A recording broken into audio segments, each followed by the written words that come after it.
welcome, Elaine. Thanks for joining us. And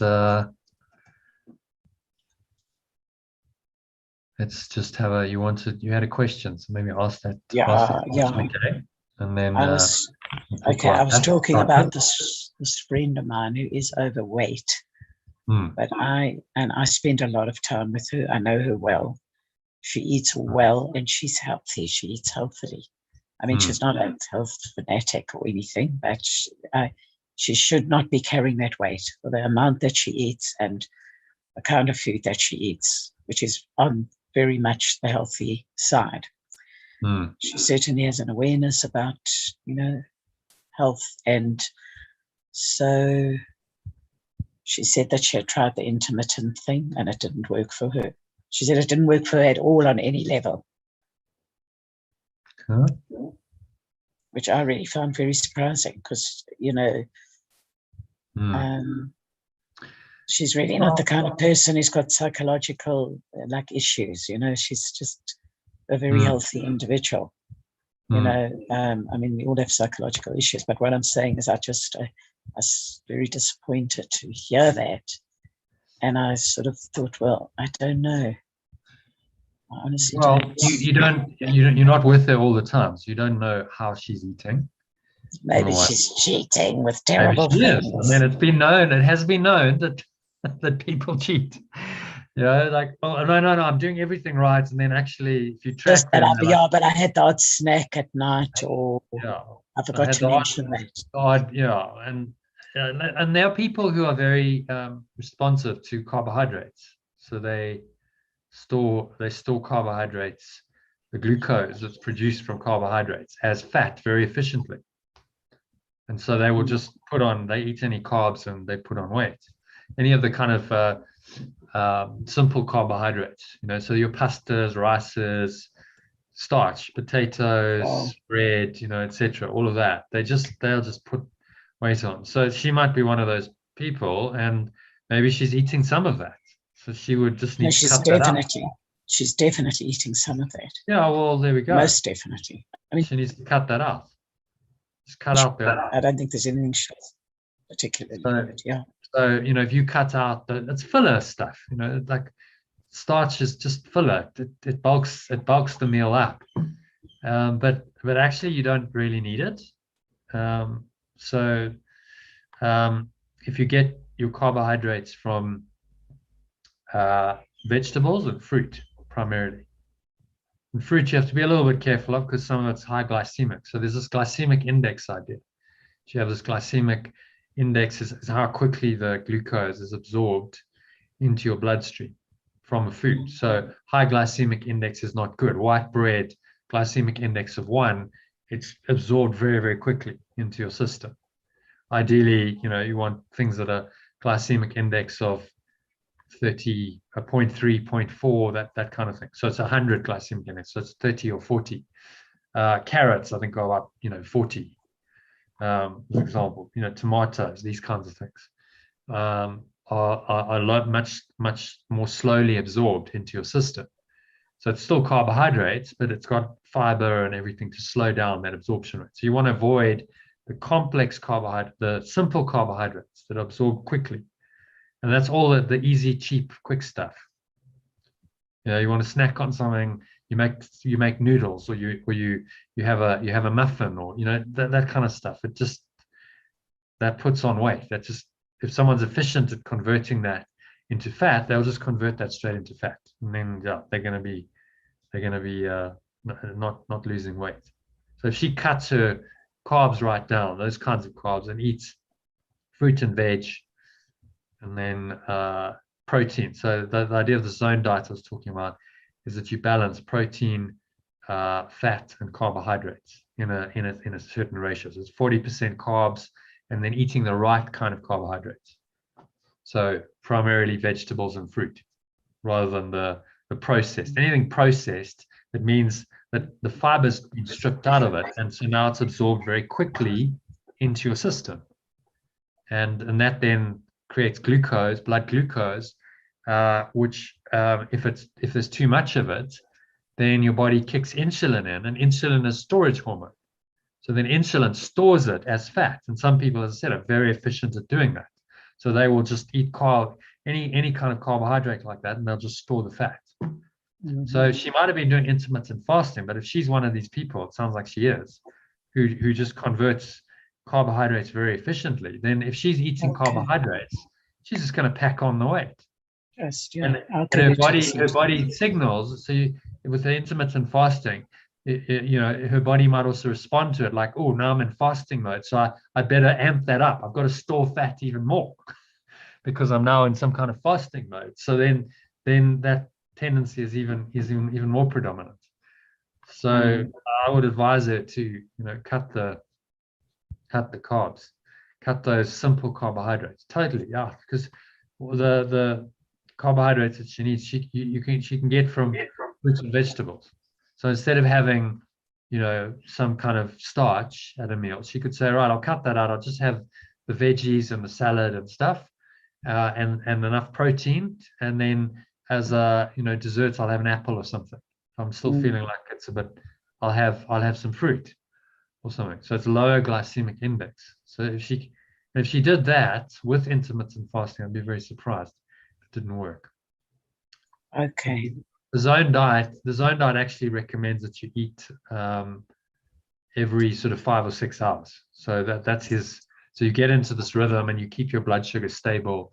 The intermittent fasting takes you into fat burning mode. It's a way of switching your body into fat burning mode, and will take a bit of getting used to. So you might want to try the zone diet first, see how that goes.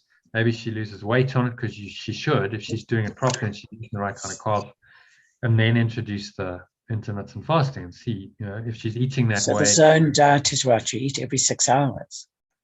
It's saying you should have a meal or a snack every 5 to 6 hours, to keep your blood sugar stable.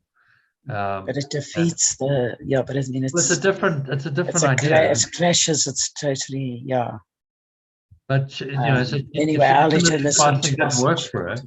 She can have a look at that zone diet and try it and see if that helps her to lose weight. And then if that's working, and then she says, okay, well, maybe now with this still eating in the zone, if I introduce intermittent fasting and I'm only eating once or twice a day with the zone diet, she should lose more.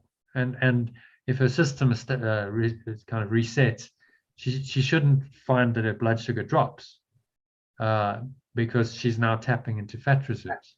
So it's taking then two different kind of ideas and merging them and finding a way to make it work. And I do the zone diet. So when I eat, I'm eating in the zone, but then I'm not eating every 5 hours.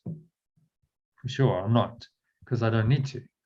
I've reset. But I thought you said that that's the point, is that you eat every 5 or 6 hours. So no, the main point is that you eat the right balance of foods, so you keep your blood sugar stable, so you don't spike your insulin levels overtly.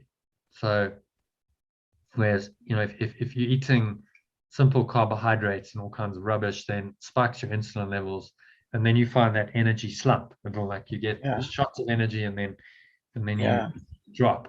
So primarily it's saying, eat correctly so that you stabilize your blood sugar. And then he's saying, well, eat every 5 hours. But as I said, there is a way. If you persevere with this, you can get off the thing of having to need food every 5 hours. You really can.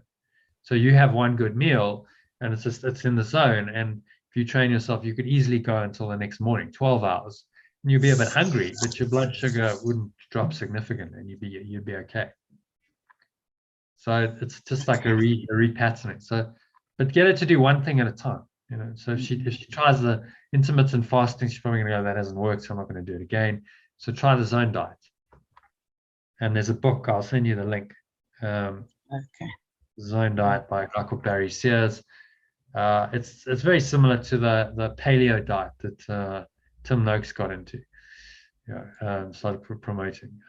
It's the idea you eat quality protein, fat and carbohydrates in a good balance, and you don't overdose, you don't overload on the simple carbohydrates. So all of the cheap, easy, quick stuff you avoid. Your carbohydrates are, fruit, vegetables. There's carbohydrates in all of them. It's just not quickly absorbed. What about dairy? I don't do dairy, hardly ever at all. No. Okay. Well, I mean, think about it. Does it make sense that we are consuming the milk of another species designed for its young in their first sort of 6 months of life? Does that make any sense at all, logically? Does that sound like we should be doing that? It's crazy. Why are we doing that? It's because it's become conditioned into our culture, because we started cultivating these things and it was like, oh, this is quite nice. But we are not meant to have milk beyond 6 months, right? We're meant to kind of wean. Well, that's debatable. But we're meant to wean in our first few years of life, and it's mother's milk. It's designed for us. It's designed for human consumption. It's not designed for a cow. So why do we think that drinking the milk of another species is a good idea? It doesn't work for a lot of people. They have like lots of lactose intolerance and etc. I mean, Richard yesterday was saying, "Oh, no, I've got phlegm because I've had some milk." Yeah, well, that's what happens. Our bodies are not designed for it. So then they produce, that is like a low-grade allergic reaction. It's going, I'm not coping with this, so now I'm going to produce phlegm to try and mitigate the substance that I'm, to try and, it's like white blood cells sort of. So I just don't do it because it's like, it really doesn't work for me. I get all gummed up and I wouldn't, and you don't need it. People say, oh, you need it for the calcium. No, that's just nonsense. It's really, there's calcium in many other things. You don't need to have dairy for calcium. There's and in an absorbable form. So calcium is more absorbable in plant form than in dairy. Of course, the dairy industry won't tell you this. They'll say, oh no, calcium. Plants are rich in calcium. Spinach, off the top of my head. But most plants, especially if they're organically grown, will have calcium because it's a trace element. It's in the soil. So, if you're eating organic and you've got good soil, there should be some calcium in there, depending on the soil quality and stuff. It's also in fish bones. So if you eat like pilchards, there's always those little crushed up bones. There's calcium in that. So you can get it in other ways. You don't need dairy. And the dairy's got all the side effects and lactose intolerance, and you don't know what hormones they put in there. And I don't do it. It doesn't do well for me. So I wouldn't recommend it for human consumption at all. So there's certain, like as we said, there's certain industries just really shouldn't exist. They're $1 billion, $1 trillion. Dairy is $1 trillion industry globally. It shouldn't exist. Just like, why are we doing that? It's a stupid idea. People, oh no, but I need my milk and I need my cheese and I need my butter. It's very delicious. Right? Oh, I bought some today. I haven't had dairy for months, exactly for the reasons you're describing. Taste, and I enjoy it.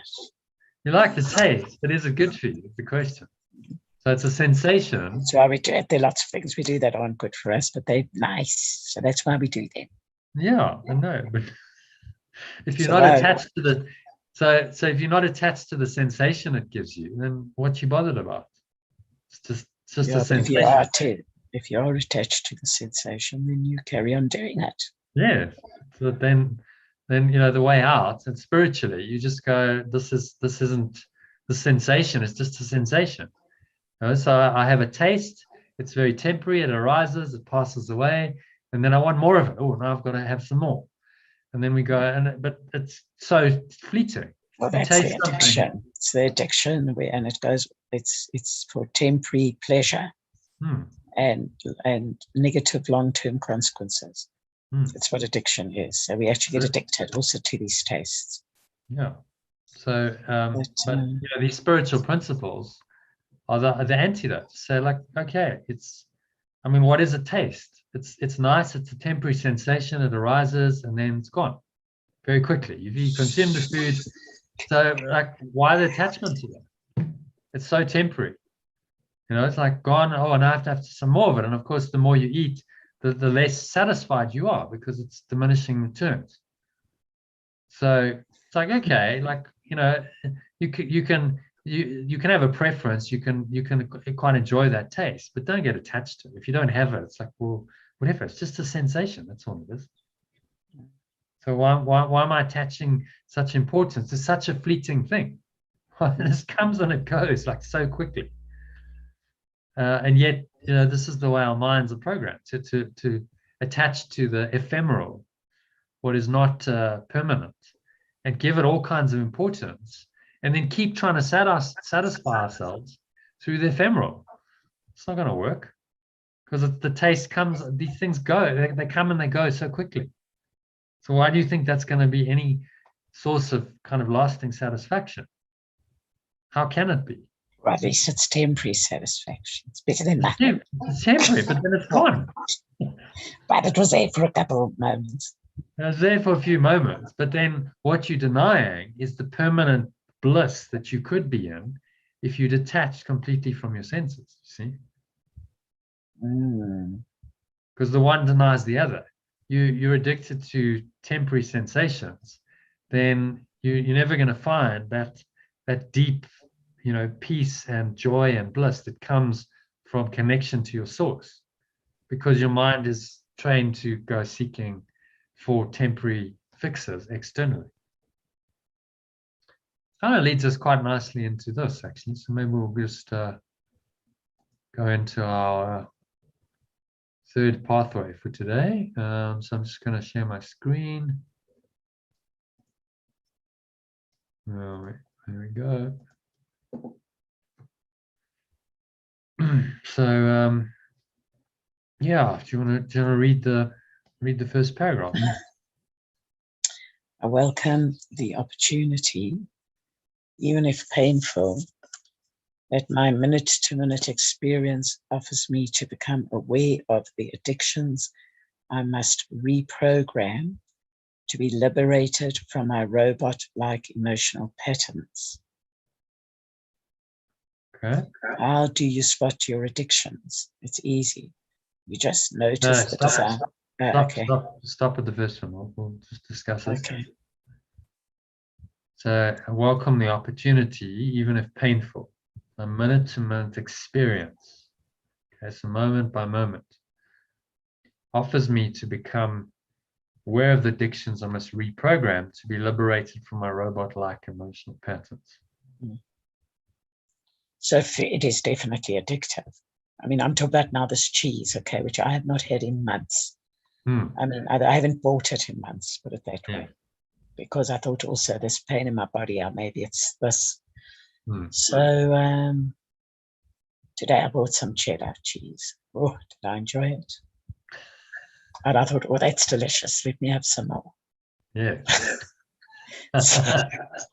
Yeah. Really, so isn't this just the perfect lesson? Then we go into this teaching, and it's saying, I welcome the opportunity, even if painful, that my minute-to-minute experience offers me to become aware of the addictions I must reprogram to be liberated from my robot-like emotional patterns.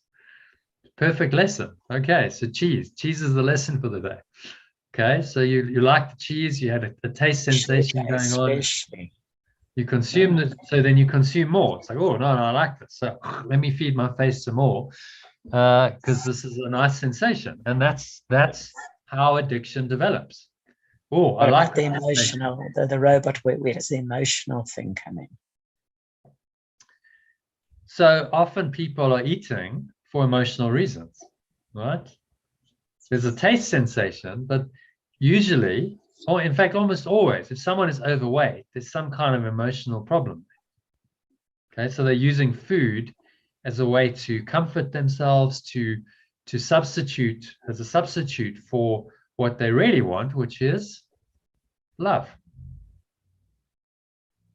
Okay, so everything here in this world is a substitute for this divine love. So people then get attached to something like food, and they go, oh, I just love that. I love food. okay, so do you love God, your source? Are you in that connection with pure formless awareness? Or are you now attaching your mind to something that's external to you, seemingly, which is this food? It's going to give you a sensation, temporary sensation. You go, oh, that was nice, and then it's gone, right? This is how the ego works. Things arise and they pass away. There's no permanence in what the ego has made. And so what we're doing by listening to the ego and this voice that says, no, just like, yeah, have some more cheese or have this or have that. What we're doing is we are denying our source every time we do that. We're saying, I'm choosing to value my sense perceptions and the world over this inner awareness, this pure formless awareness that actually offers me everything. Everything's there. Everything I ever needed, everything I ever wanted. But I have to give up my cheese. Well, so here's the thing, as he says, it's a preference. Yeah, as long as if you go, okay, that was quite nice, but I'm not addicted to it. There's no like, oh no, I really need that, and I don't feel if you go, I'm not going to eat that, then you don't feel hardly done by. You don't go, oh no, like I feel like somehow I'm now being deprived of something I want, because then that tells you that there's craving and there's an addiction, right? So he talked about the preferences instead of the addiction. So where was it in first pathway? Preferences. So addictions always cause unhappiness sooner or later, but preferences never do. So is your cheese a preference, or is it an attachment? That's the question. And sometimes it can be a fine line. You go, no, it's a preference, but then you don't have it, and you go, oh, I feel like I'm missing it. I feel like I'm craving it. Okay, well then it wasn't. I certainly could cut it out. It's definitely not an addiction. Like chocolate is possibly an addiction. Okay. So it's looking at these things and saying, okay, so how am I responding mentally and emotionally to this? Like what's my state of mind? If I have it or I don't have it, does it make any difference to me really? Can I just be equanimous about it? It's like have it, don't have it, it really isn't. I'm not too bothered. And if it's a preference, then fine. But if it's a preference, you could just let it go. So, well, okay, it's a preference to have cheese, but actually it's not very good for me. So then, like, if it's just a preference, and maybe just drop it. I'll just prefer not to have it because it's not good for my health and well-being. Whereas if there's an addiction, then you'll find it very difficult to do that. Because they'll be like, oh no, I need my cheese. I haven't got my cheese. I feel deprived, and then I'm craving it in my mind, and I'm thinking I'm not having the cheese, but I want the cheese. I know it's in the fridge. Could have the cheese, and so now it's addiction, isn't it? And your mind is now consumed by cheese, or whatever the addiction happens to be. And so what he's saying here is that your minute to minute, your moment by moment, really, experience offers you the opportunity to become aware of this addictive program. So these kinds of thoughts and emotions are playing out. You observe them. You say, okay, I can observe this. There's a pattern here. Yeah, I'm really craving cheese in your example, or whatever it may be, or chocolate. And I can feel that, like I want to have it, right? I want to have it. But if you can just sit with that, then you can observe it. Okay, let me just sit with that feeling and observe. This is the equanimity that these kinds of practices breed. You just observe, and you find that sensation will pass. That whole movement of your mind will just pass away eventually. It's just going to fade away, and you just observe it as it arises, and you just kind of let it pass, and you don't react to it. Because if you feed it, you go, okay, I can't stand anymore. I'm going to go get the cheese. Then you've given in to the temptation, and then the next time the ego goes, oh well, just keep doing that. It's a pattern. So you keep giving into the temptation, and you just wire your system into doing that. So you'll find people who don't have much self-discipline are in the habit of just giving in to impulses. Whatever the impulse is, they'll just do it. Oh, I feel like whatever. I feel like chocolate. I feel like cheese. I feel like a cigarette. Okay, yeah, no, just immediately do it.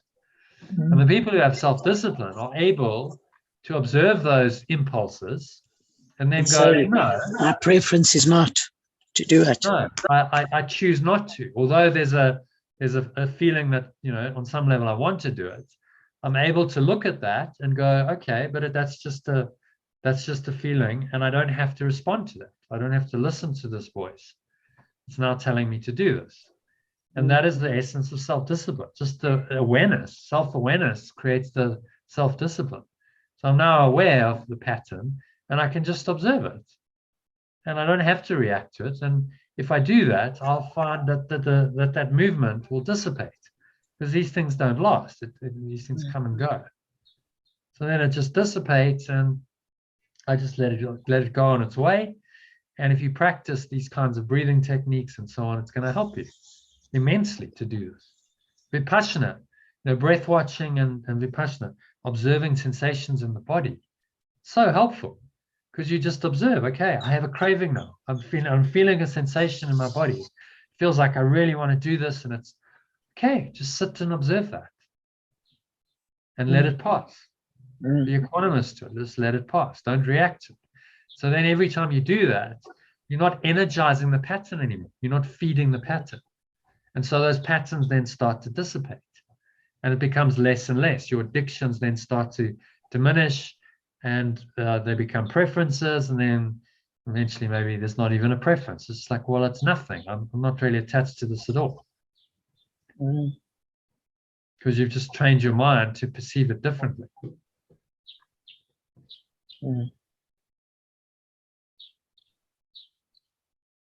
So it's not necessarily easy, but again, it's not impossible. It's just the willingness to say, look, above all else, what you're saying here, Elaine, is above all else, I want enlightenment, above all else. This is the choice. Jesus is telling us, you must choose this above all else. There's many other things in this world that will tempt you. You must choose this above all else. Because if you put one thing above enlightenment, then the ego's got you. It gets you on that thing. And other things, if one thing gets you, then it's going to try and expand that to other things as well. So he's asking for an exclusive commitment. Say, look, above all else, you want enlightenment, you want the truth and only the truth, and you're willing to let go of everything else. Because you can't have truth and illusion in your mind. You must choose. This is the process of choosing. Starting to become aware moment by moment of your experience. I'm aware of the addictions you must reprogram. And that can be painful, but that's how we grow. Because we look at it, it's like, oh, that's I really don't want to face that. And so the growth is when you do face it. You go, okay, I'm just going to sit with this. And I'm not going to run away from it. I'm not going to try and hide it or fade it or fix it. I'm going to go into it and undo this pattern. Actually, that reminds me, we didn't do this. I should have done in the opening session. Oh, the invitation, that's beautiful. Yeah, it's lovely. So maybe have a read. Do you want to read it aloud? Yeah. It doesn't interest me what you do for a living. I want to know what you ache for. And if you dare to dream of meeting your heart's longing, it doesn't interest me how old you are. I want to know if you will risk looking like a fool for love, for your dream, for the adventure of being alive. It doesn't interest me what planets are squaring your moon. I want to know if you have touched the center of your own sorrow, if you have been opened by life's betrayals, or have become shriveled and closed from fear of further pain. I want to know if you can sit with pain, mine or your own, without moving to hide it or fade it or fix it. I want to know. Stop there, because that's the. You can read the rest. I lost you the there. point I want to get to. So, if you can just sit, what she's saying here is just sit and observe. Right? This is the equanimous observation, without moving to hide it or fade it or fix it. So you're not trying to do anything other than just sit with it, and maybe it's uncomfortable, but in the sitting and in the observation of pain, you start to dissipate it, because if you observe it for long enough, you start to become aware that this is just a sensation. Pain is just a sensation in the body happening somewhere. And you can just observe it. You become the witness of it. You have this awareness of it. So you are not it. Right? There's a separation between you and the pain. Pain doesn't define you. Mm. And so, in the same way, we'd be talking here about just observing your addictions, because pain and pleasure are the same.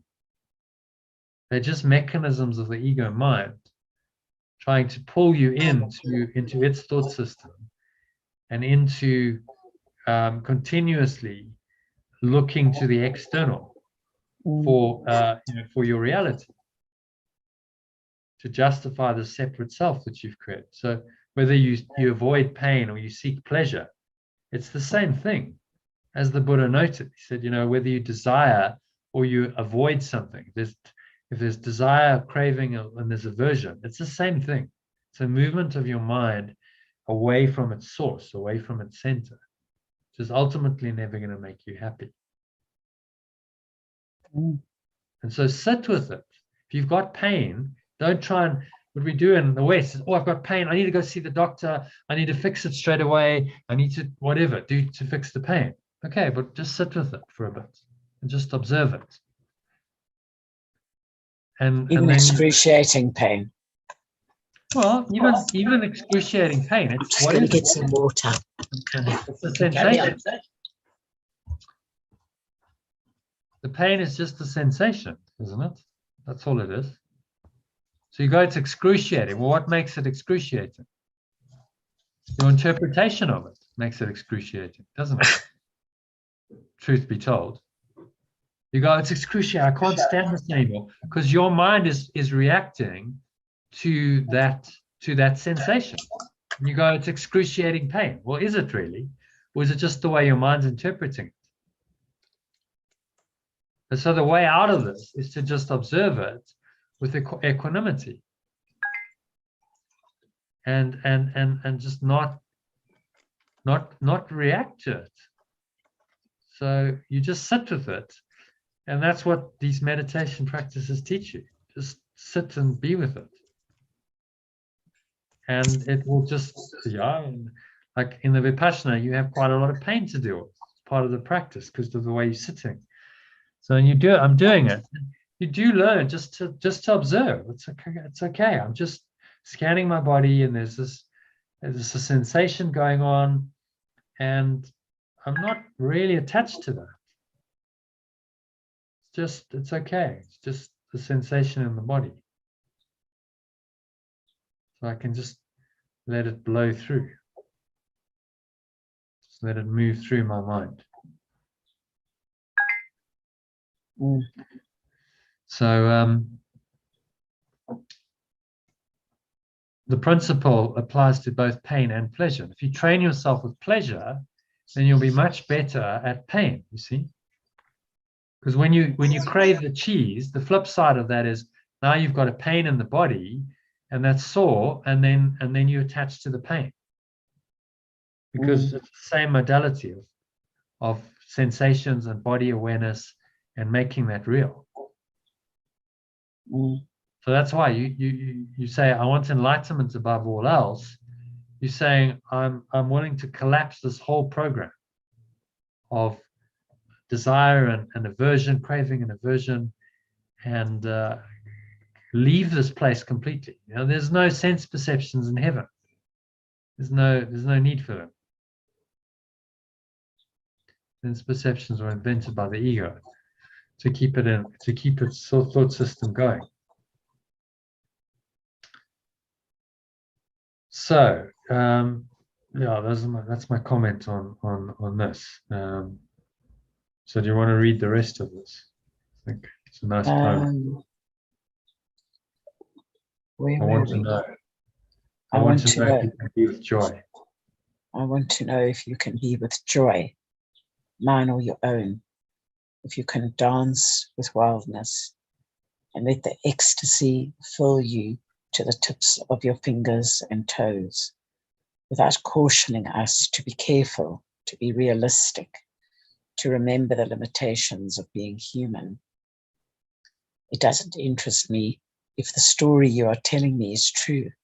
I want to know if you can disappoint another, to be true to yourself, if you can bear the accusation of betrayal and not betray your own soul, if you can be faithless. And therefore trustworthy. Yeah, just stop it there. Yeah. Do you understand that? Not really, just take it down a bit there. I just want to think about that. If you can bear the accusation of betrayal and not betray your own soul, that I can understand. I'm starting to understand that very well of late. If you can be faithless and therefore trustworthy, I don't know, if you can be faithless, what does that mean? If you can be faithless and therefore trustworthy. So faithless to the ego, that's what she's referring to. Faithless and therefore trustworthy. So faithless to an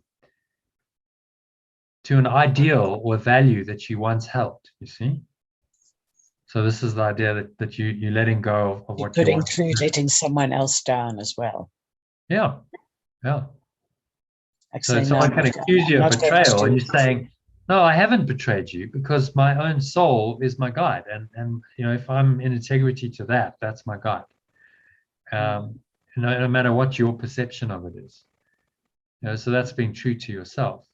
So if you can be faithless, in order to be truly trustworthy and be in the Holy Spirit, trusting the Holy Spirit, you must be faithless to the ego. You cannot honor two masters. So this is what she's referring to. If you can be faithless and therefore trustworthy. Yeah, because that was in the context of, I want to know if you can disappoint another. So that means being faithless to your ego, which can tell you, if you don't do this for this person, you are whatever. But takes you away from your own truth, because it's not really good for you to do that thing.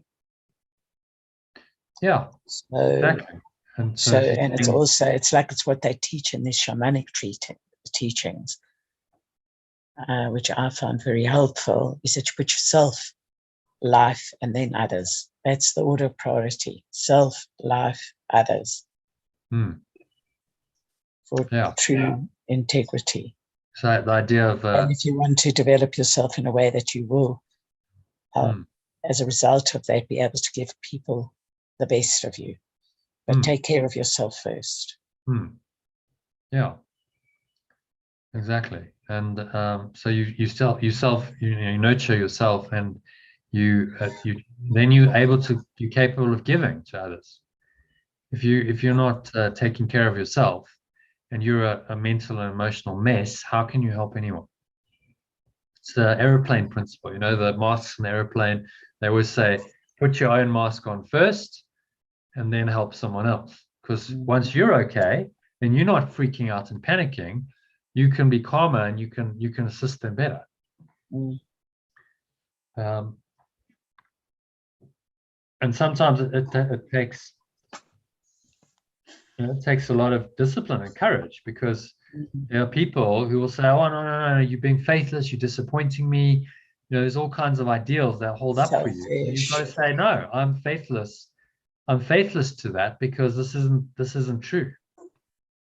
And so I'm trustworthy in the true sense, because I'm trustworthy because I'm honoring only the truth and spirit and God."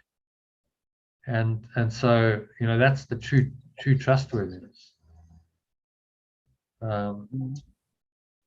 So that's what she's referring to. Is you must, in order to do this work, you must be faithless to the ego. You cannot honor the ego and the spirit. They contradict each other, and they go in different directions. Yeah. Okay, carry on. I want to know if you can see beauty, even when it is not pretty every day, and if you can source your own life from its presence. I want to know if you can live with faith and still stand at the edge of the lake and shout to the silver of the full moon, yes. It does interest me to know where you live. It doesn't interest me to know where you live or how much money you have. I want to know if you can get up after the night of grief and despair, weary and bruised to the bone, and do what needs to be done to feed the children.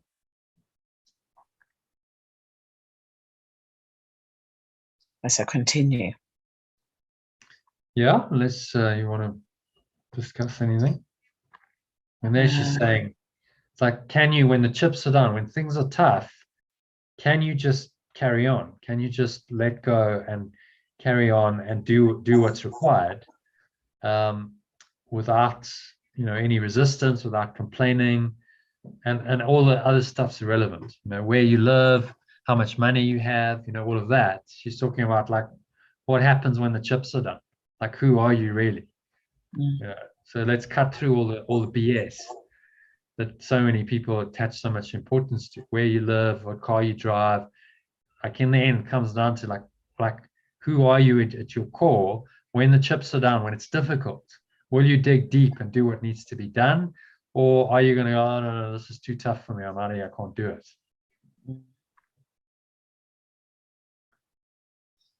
So it doesn't interest me who you know or how you came to be here. I want to know if you still stand in the center of the fire with me and not shrink back. Okay, I understand what she means by that.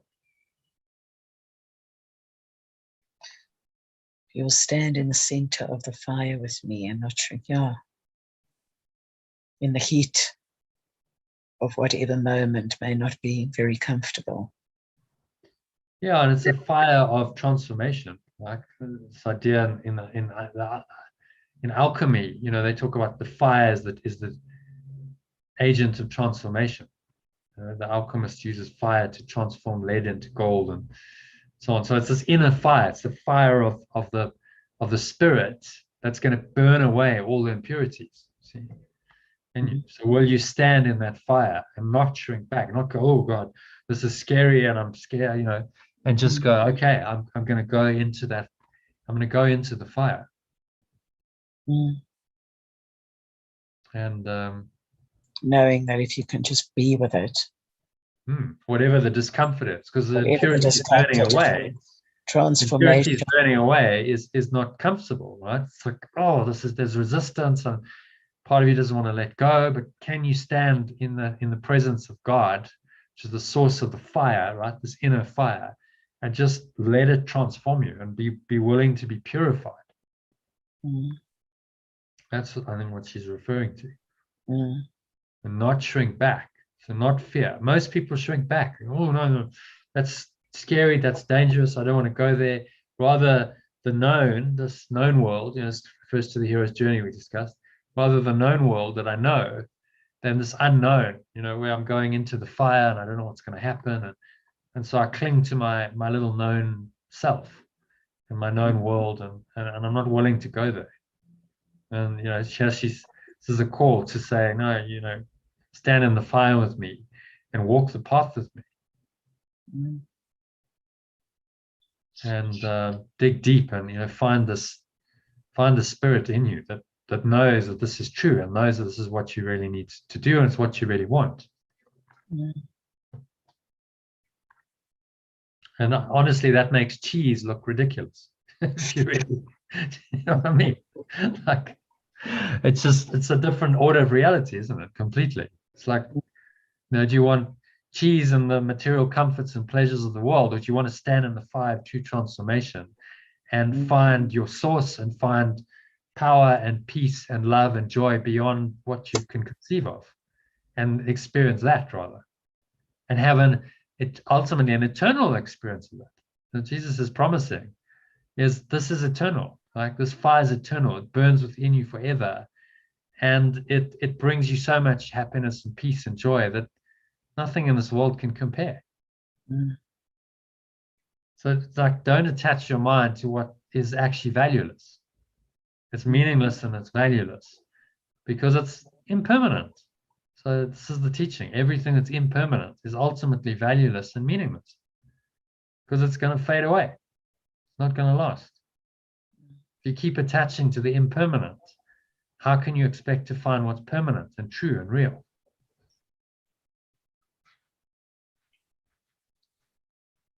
The fire just burns away all of that, all of those false values and attachments. It just, you're ready to just relinquish them and say, I'm ready just to be totally authentic to who I am and just live that way. This is what she's calling us to. She wrote this, the story of it. It's quite interesting to know where it came from. So she's American. Funny enough, just today, just the other day, I'm going to get this book. You talk about synchronicity, because a friend came around the other day and she was moving and she dropped a few books off here. And I saw this one, and today I just looked at it because I hadn't looked at them, and it said, this book, author of The Invitation. This book she gave me. And let's go see this book. Hold on a sec.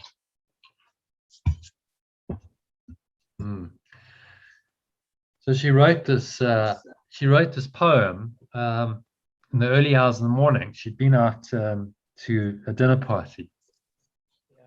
She's an American woman who's actually she's white. She's not Native American. She's white, but she's into the Native American teaching. So she's got this Oriah Mountain Dreamer name. That's her Native American name.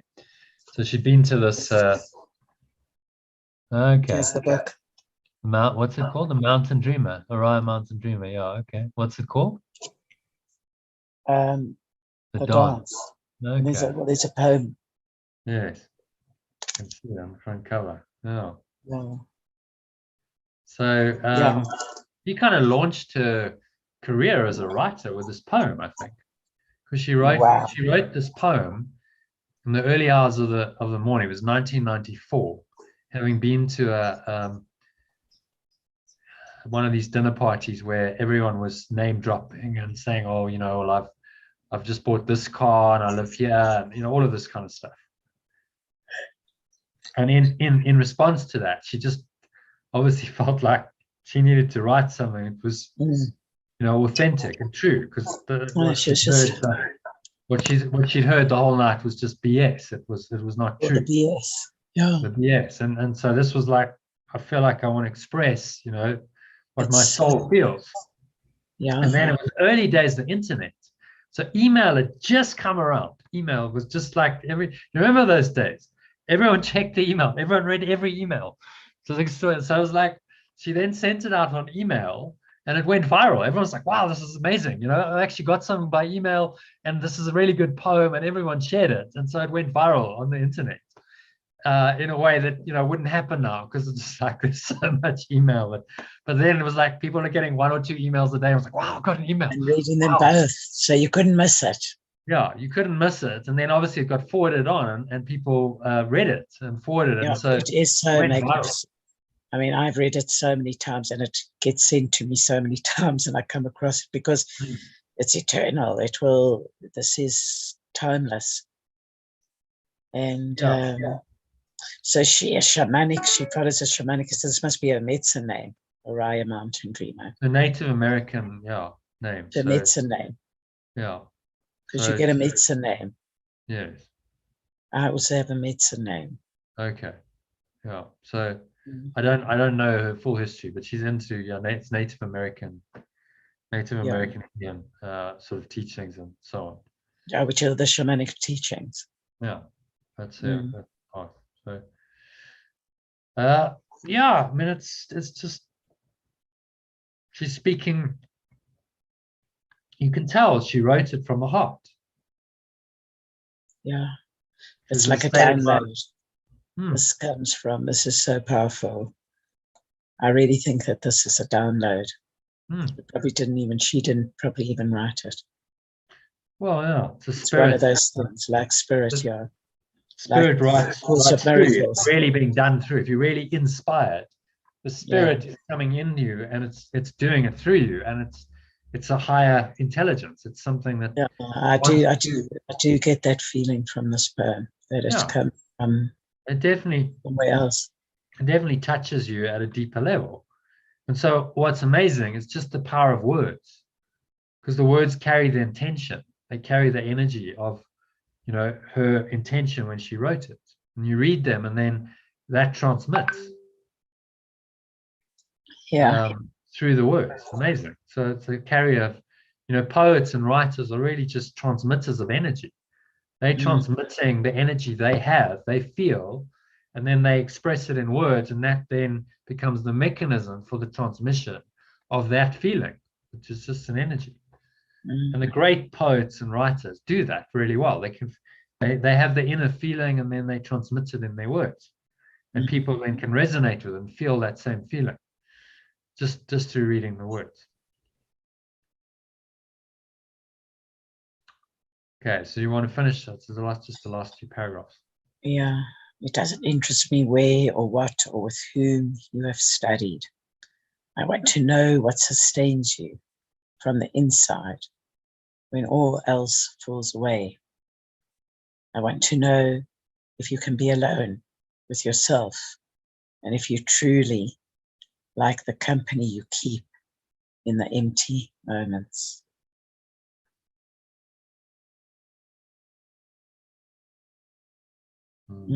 It's very beautiful, really. When all else falls away, what sustains you? So all of your addictions and your attachments and all of that rubbish, when all that falls away, what sustains you? What sustains you? Yeah. Let me read you this. The answer to that is God. The answer to that is when everything else is removed and you are just who you are, your pure formless awareness. I'm interested in spirit. That is what will sustain you. Yeah, and that's what I'm interested in, is what she's saying. But she's pointing us. These words are pointers into that state of mind where you've let go of everything, and there's just that presence. Like that presence will sustain me eternally, right? That is the source of my life. It's the source of my beingness, and nothing else really matters, because everything here comes and it goes. Whatever I'm attached to here, it's very impermanent. It comes and it goes. It's not really satisfying me permanently. So why am I attaching any importance to it when this presence is what will sustain me forever, for all eternity? This presence is there and is mine. So can you be alone with yourself and like the company you keep in the empty moments? Can you connect with that source and go, I'm actually perfect on my own. I'm just one with my source. I'm one with who I really am. And there's that mystical union of the Father and the Son. I'm in this pure formless awareness, and it's a beautiful experience. And I don't need anything else. Nothing else matters, really. It's a call to the divine. Here's what it says on the front of this book. It's called The Dance by the same author.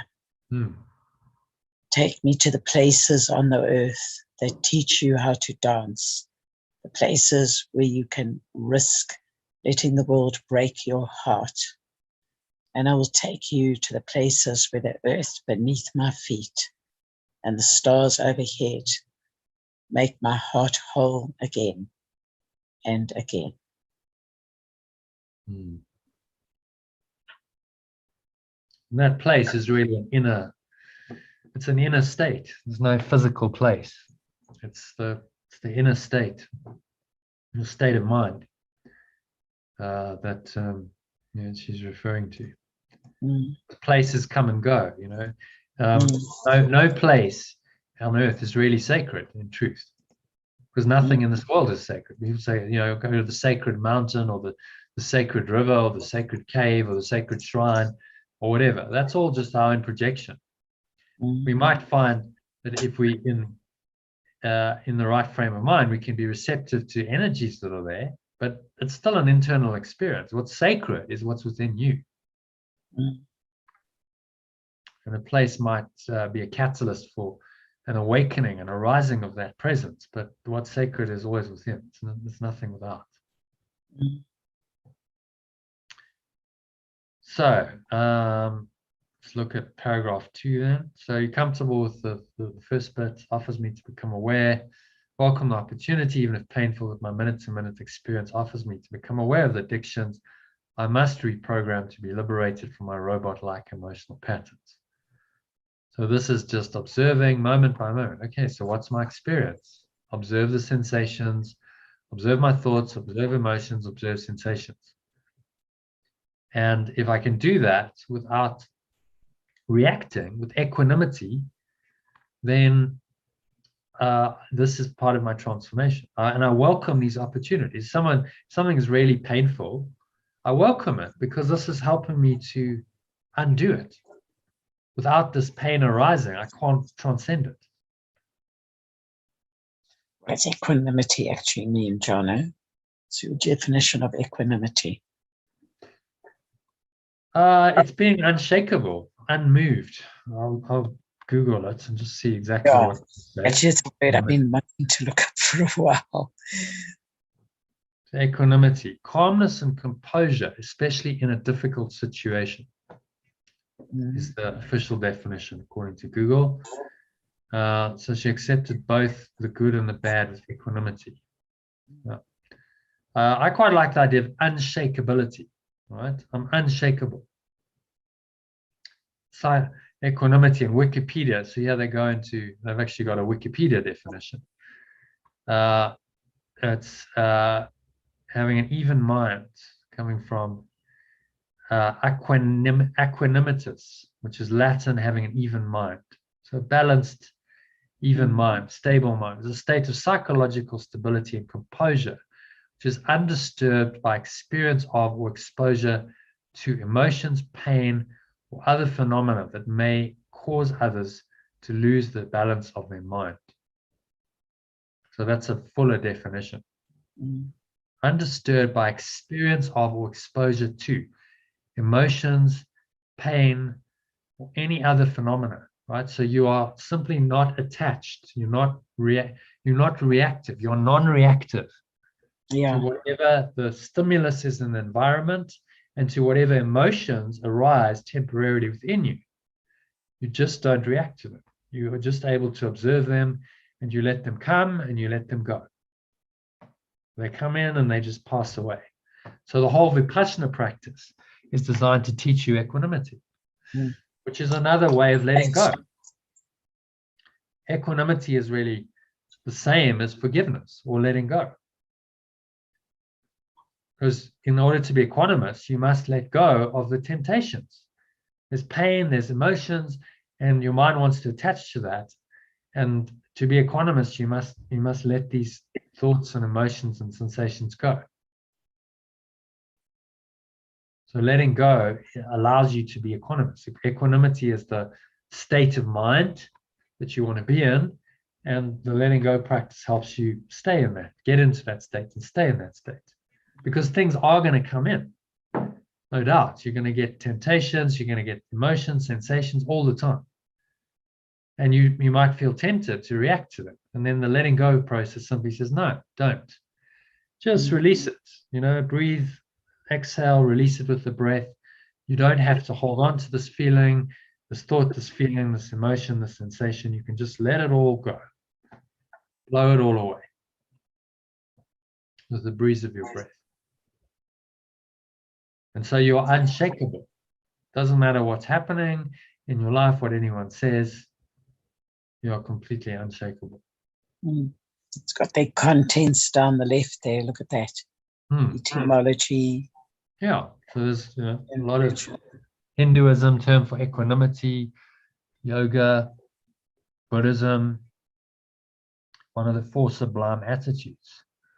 So there's neither a thought nor an emotion. It's rather the steady conscious realization of reality's transience is the ground for wisdom and freedom and the protective compassion and love. While some may think of equanimity as dry neutrality or cool aloofness, mature equanimity produces a radiance and warmth of being. So it's definitely a very spiritual notion. Buddha described a mind filled with equanimity as abundant, exalted, immeasurable, without hostility and without ill will. And then I say equanimity can be cultivated through meditation. Yeah, it's a primary practice. If you can sit and just observe your thoughts and your emotions and your body sensations for 20 minutes, well, they actually suggest an hour. But start with 20 minutes, say twice a day. That's mind training. You're training your mind to be equanimous, to just observe as these thoughts and emotions and sensations arise. You just don't react to them. You allow them to come and they pass away. So you're training your mind to be at peace and calm no matter what is happening.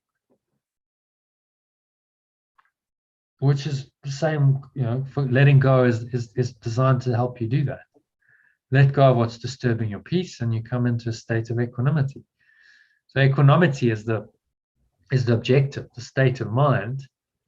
And then these techniques we use, like breathing and any kind of letting go process, is the way to experience equanimity.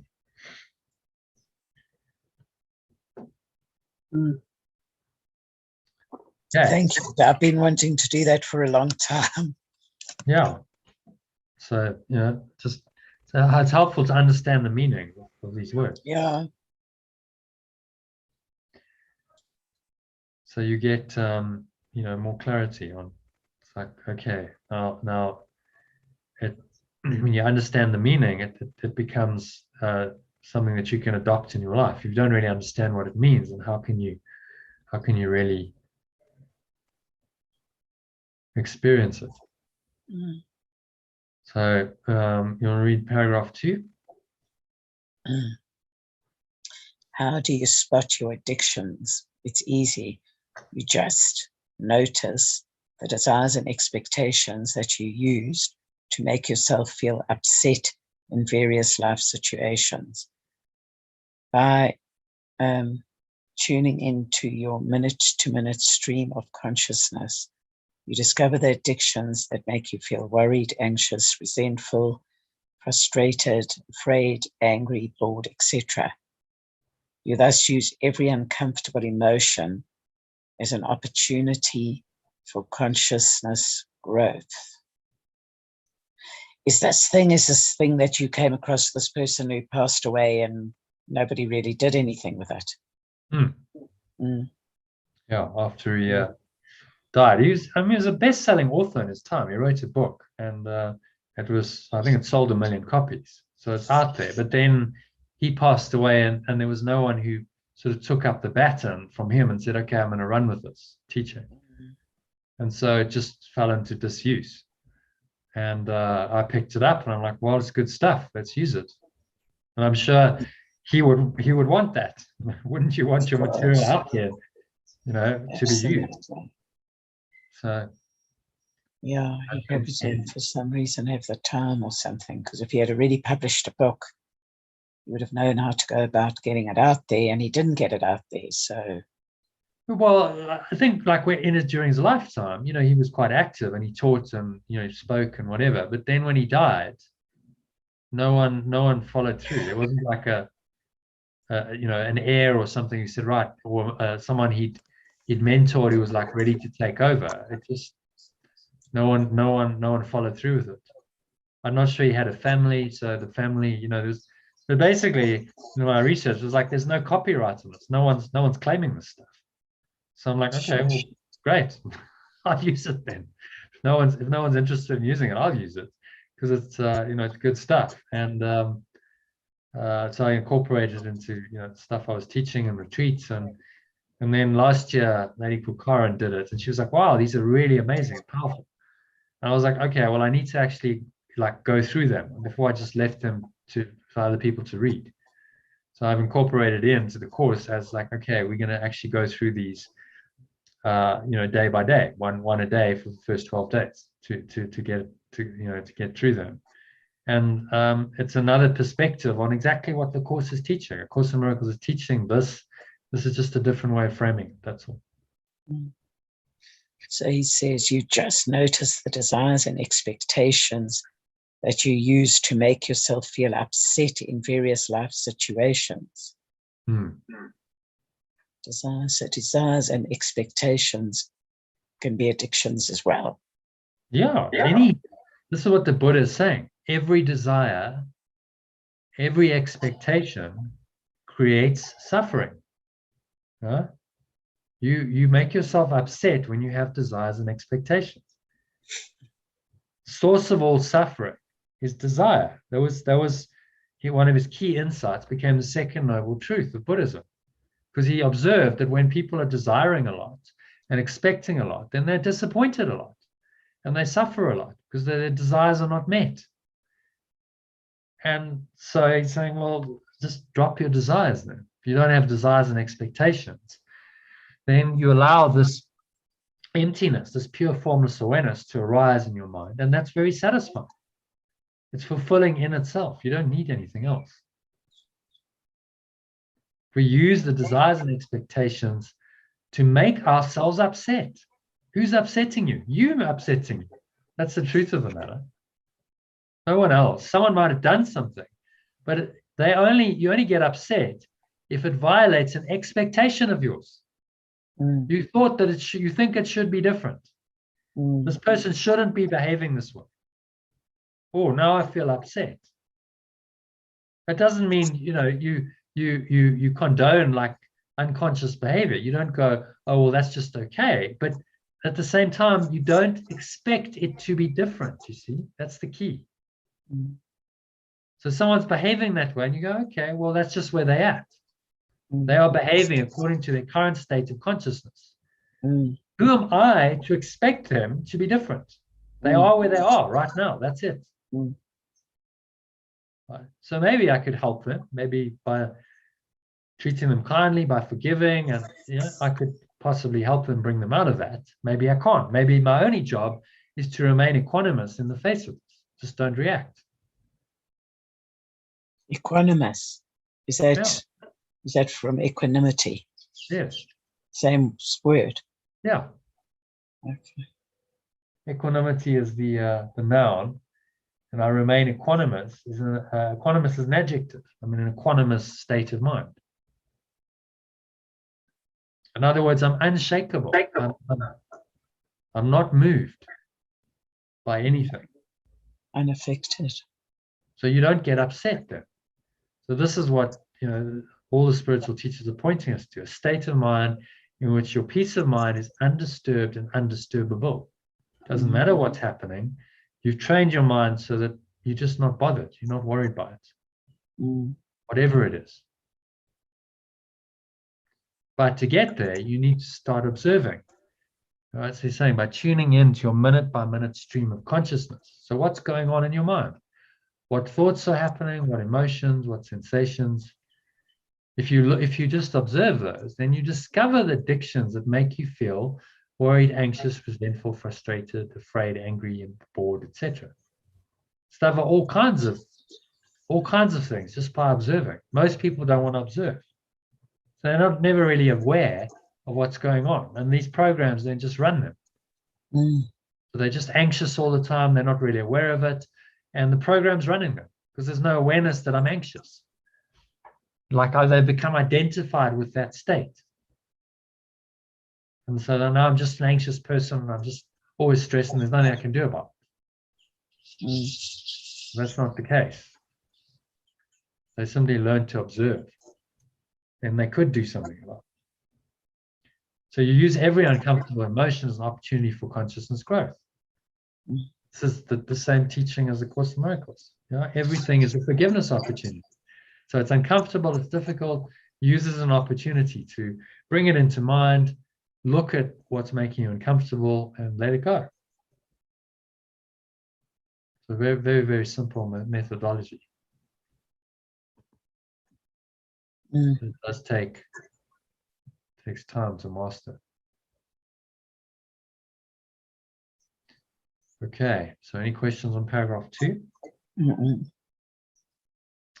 Let's use every uncomfortable emotion as an opportunity for consciousness growth. It's interesting. Everyone and everything around you is your teacher. If your washing machine won't work, you are being checked out on your ability to peacefully accept the unacceptable. If you're addicted to your appliances always working, you will suffer. If you prefer them to operate well, you will not compound your problem by superimposing your uncomfortable emotions on the here and now realities of repairing them. Yeah, just let it go. And Eckhart Tolle talks about 3 levels of doing, conscious doing. So at the base level is acceptance.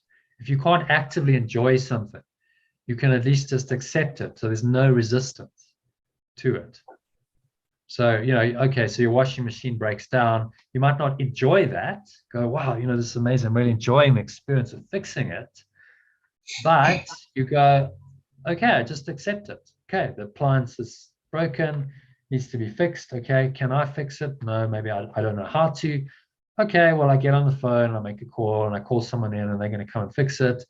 And I just do it. I'm accepting it. I'll give you a good example from my own experience. 10 years ago, maybe more actually, my sister was living in Durban in Westville. So I was driving down to see her, and it was quite late at night. It was like after 10 o'clock, maybe 10:30, sometime around there.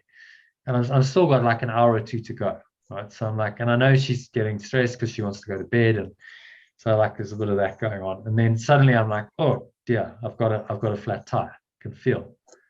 So I pull over, and I'm like, and my initial reaction was resistance. It's like, damn it, how can this be happening? This shouldn't be happening. It's late. The last thing I need right now. Last thing I need in my life. My sister's going to be peed off with me. I don't really know. Like, I'd never actually changed the tire on my own. I'd done it before with other people, around. But now I was on my own. I was like, I'm not sure how to do this. Like, just resistance for about, I don't know, a minute. It's like, And then, fortunately, I'd done enough of this sort of work to go, okay, this isn't helping you at all, not one iota. You could tear your hair out and you could curse this until the morning comes, and it's not going to help. So what do you need to do? And so it was just like, okay, there was a moment of acceptance. Okay, this has happened. It is what it is. I can't change it. No amount of saying this shouldn't happen, bloody blah, will change it. So I accepted it. And that's this base level of acceptance, which then led me to take constructive action. As you said, then I stopped superimposing my uncomfortable emotions on the here and now realities of repairing, of fixing the tire, of changing the tire in that case. It's like, okay, all I've got to do is focus in the moment, which is what I did. Just, okay, right. Unpack my boot, get the tire out, jack the car up, and make a call to my sister to tell her, look, I've been a bit delayed, but I'm getting this sorted. And I just went into the moment for 20 minutes and I got it done. The whole thing happened in 20 minutes. What needed to be done. I did what needed to without be it done. being traumatizing. Yeah, got in my car and drove away, and it was like, actually, I felt quite good after that. I was like, I'm actually quite glad that happened, because it was a growing experience. You know what I mean? I got tested and I overcame it, and I went into the now, and it was a good experience overall, because I just responded in the right way.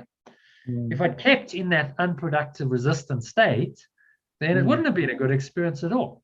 I'm like, damn, you know, I'm cursing the whole way.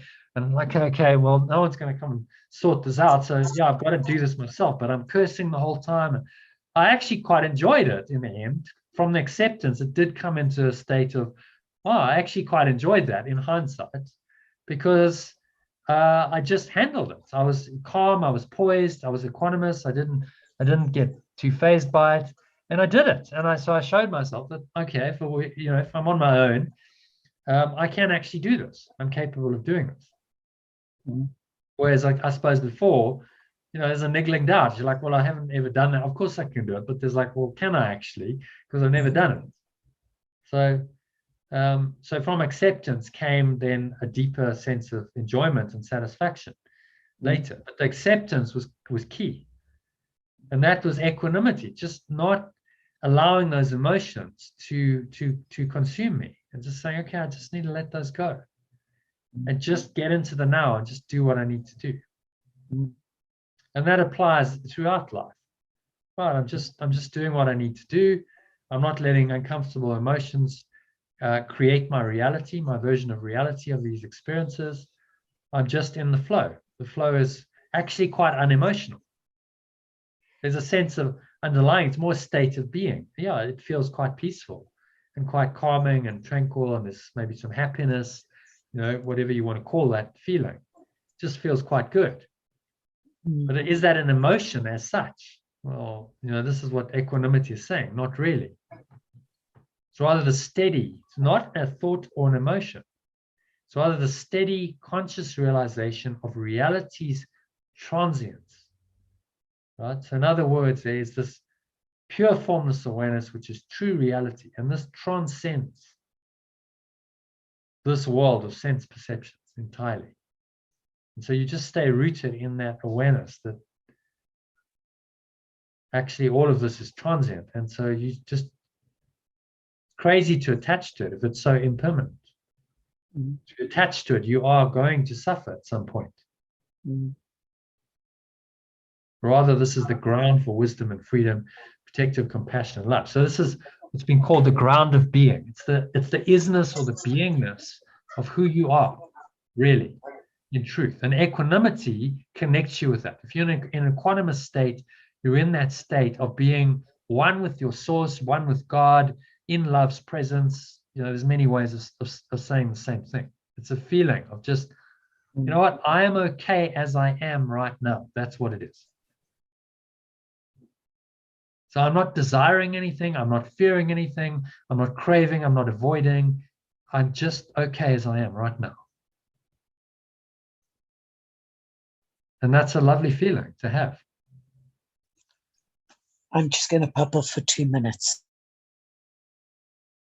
Okay. So we can do a meditation when you come back. Lovely. If you like.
Okey dokes.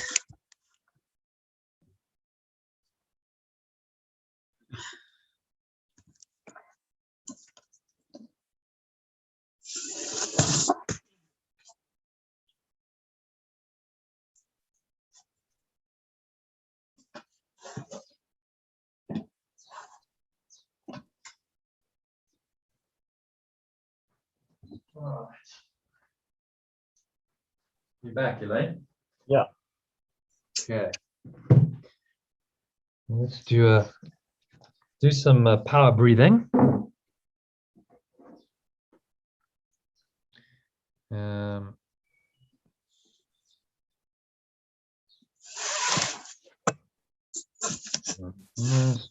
Let's get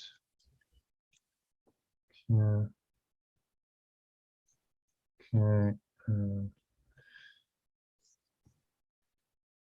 Okay, so let's start the recordings.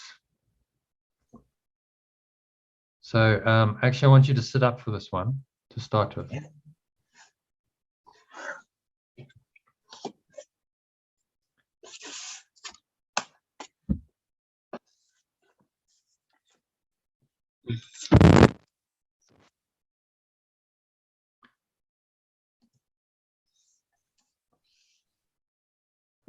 Recording. Okay, so I'm just recording again. Okay, so I'm going to do some power breathing. So you're just going to sit ideally on the floor, feet shoulder width apart. Legs crossed.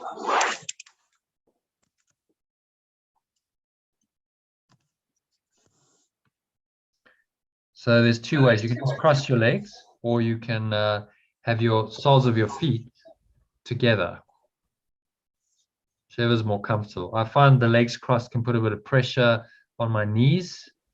So the feet together kind of works quite well for me, but whichever works better. You might want to sit on a cushion or something, so you're a little bit raised. Yeah. So you're a little bit raised up. That helps tilt your back a little bit, so it helps you keep your back straight. You want to keep your back straight with this. Okay, so we're going to do some power breathing.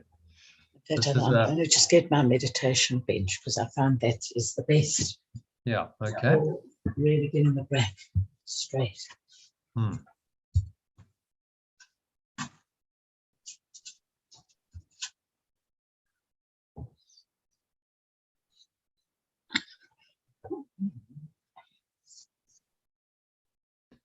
Okay, so then crossing your legs, you can just like fold them in front of you so that you're comfortable, or have your soles of your feet together. Keep your back straight. So we're going to do 3 deep power breaths. It's a 3-phase breath. So you're going to be breathing in through the nose, into the stomach to start with. So start off, breathe in. You can put one hand on your stomach. Okay, so that's the first phase of the breath. Into the lower stomach.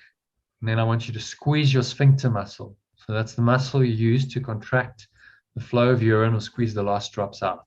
It's also known as the root lock in yoga. Mula Bandha. Okay. Mula Bandha. Yeah. So it's an inhale breath into the lower stomach, then you lock the root lock. Then the second phase of the breath is into the chest. Yeah. Just relax, keep your shoulders nice and relaxed so you're not tensing. And then you squeeze your abdominal muscles in and down. These side abdominal muscles, you kind of squeeze them in and down. So, and you keep that root lock going. Okay? You're struggling. Yeah. Okay. I'll just guide you through the first, just listen to me while I'm telling you the technique. And then the third phase of the breath is into the upper chest and the head. So you feel like the energy rising into your chest and your head. So it's a maximal inhale breath. So the idea is your lungs are fully inflated. And that's why you do the 3 phases, to just be conscious of that, right? So you do the 3 phase, and then the top of the inhale, you pause and you hold the breath, okay? So you're going to hold it for about 30 seconds, and you keep those locks going, and you put your chin forward on the chest. And you just hold the breath for about 30 seconds and find some stillness. So in the gap between breaths, and also find exquisite stillness arising in your mind.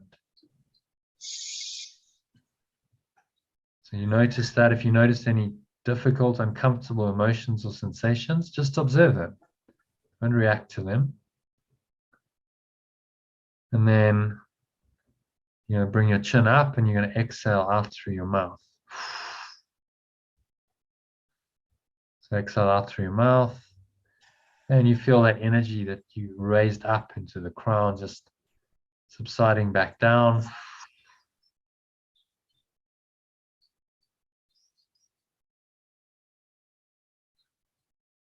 Just coming into stillness, pull the lower stomach into the spine, expel the last remaining air out. So you're completely empty. Rest there for a few seconds. You probably can't hold it for more than 5 seconds. Just be aware of the stillness, even in the intensity. And then you're going to breathe in again. Okay. So try and do it to my instructions. Okay. So you're gonna breathe in through your nose. Okay, we're starting another one. Yeah, so it's another set. Yeah. So breathe in through your nose. You need some water or something. Oh, okay. Thanks. Okay. So breathe in through your nose. Into the lower stomach, squeeze the sphincter muscle. So you lock the root lock, then into the chest, second phase of the breath. Into the middle chest. Make sure your shoulders are nice and relaxed. Squeeze the abdominal muscles in and down. Third phase of the breath into the upper chest, so your lungs are completely full, and have a sense of drawing that energy into the head. It's a maximal inhale breath over 3 phases, and now just pause and hold. So put your chin forward on the chest. That's the Jalabandha, it's a neck lock. And so all the energy is locked. You're not allowing it to flow out. And you might feel quite a bit of heat in your body. That's normal. Some pressure in your head. That's normal. Just observe these sensations. Use the gap between breaths to observe the sensations. Hold it for a bit longer. If it gets a bit uncomfortable, see if you can just hold into that discomfort for a bit. Another few seconds. Don't fidget. Try not to move, wipe, whatever. Just observe. And then as you exhale, try and do it smoothly over about 5 to 10 seconds. I noticed you have to take another breath in straight away. Okay. So ideally you want to get this into very... You take a breath in straight away to try release slowly. Yeah, so exactly. The slow release, it's... And then slowly in again. I was doing this exercise in yoga with slowly 20 in, hold 20, very slowly. Okay, try and do it evenly, hold 20 and then evenly out. Yeah. Easy. Yeah. Same idea.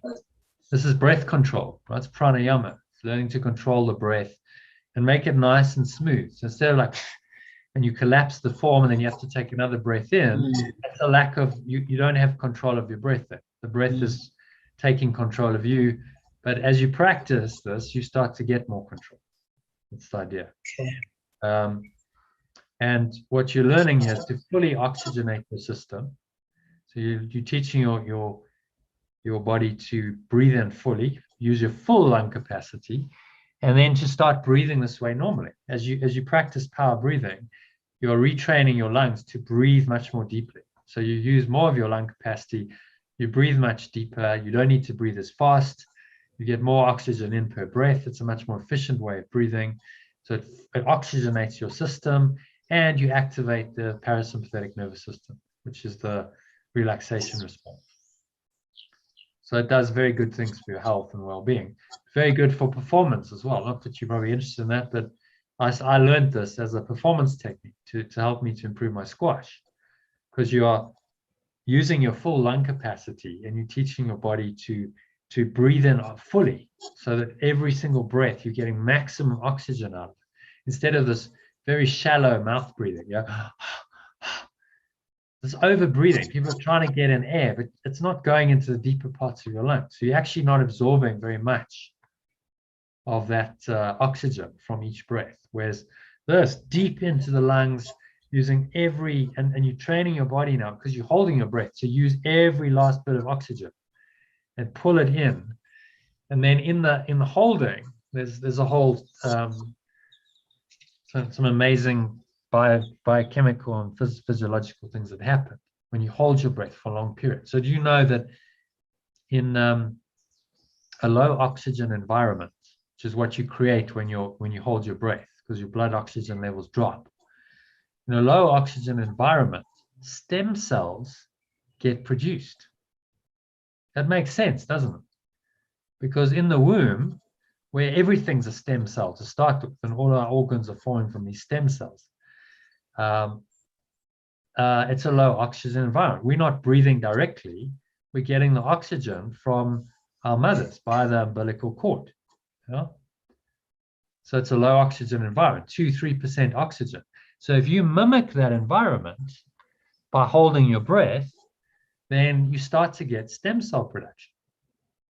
And stem cells start to be able to move around your body in the bloodstream because they can function in a low oxygen environment. Very interesting. So this is, I think, one of the reasons why the yogis don't age very much. Because in a low oxygen environment, if they're doing these breath holding practices, it stimulates stem cell production. And so their body stays younger a lot longer. So it's a little secret. To get that effect, you need to hold it for longer than 30 seconds. You need to be able to hold it for 2 or 3 minutes, but you can work up to that. Yeah. You absolutely can. I think the thing initially is just to get the even distribution. Yeah.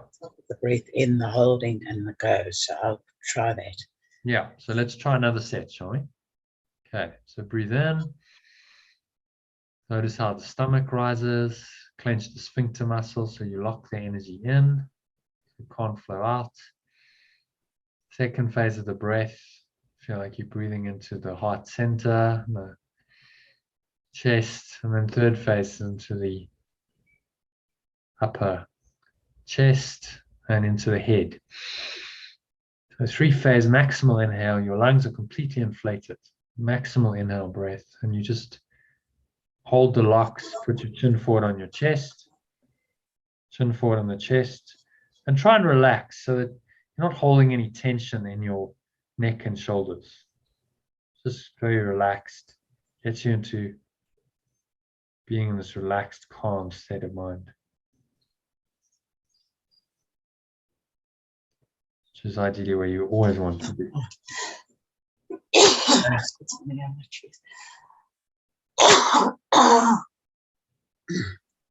Okay, so that was your exhale, I guess.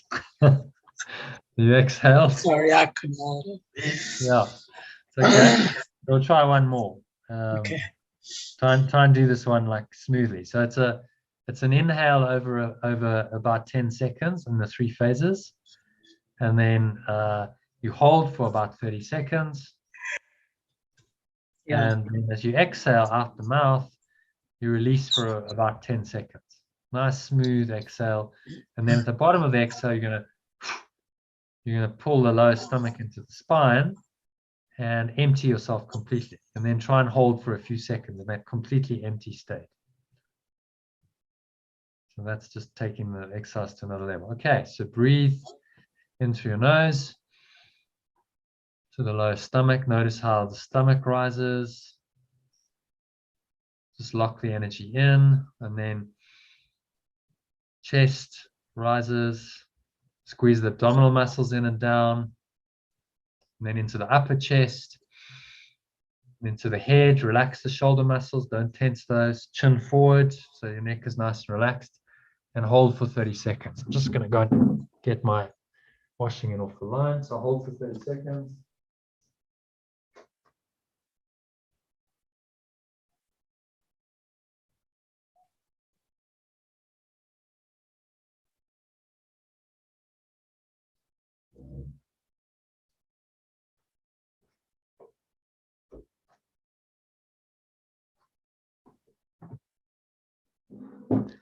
And when you're ready, exhale out through your mouth, letting go of the locks. Try and make it nice and smooth.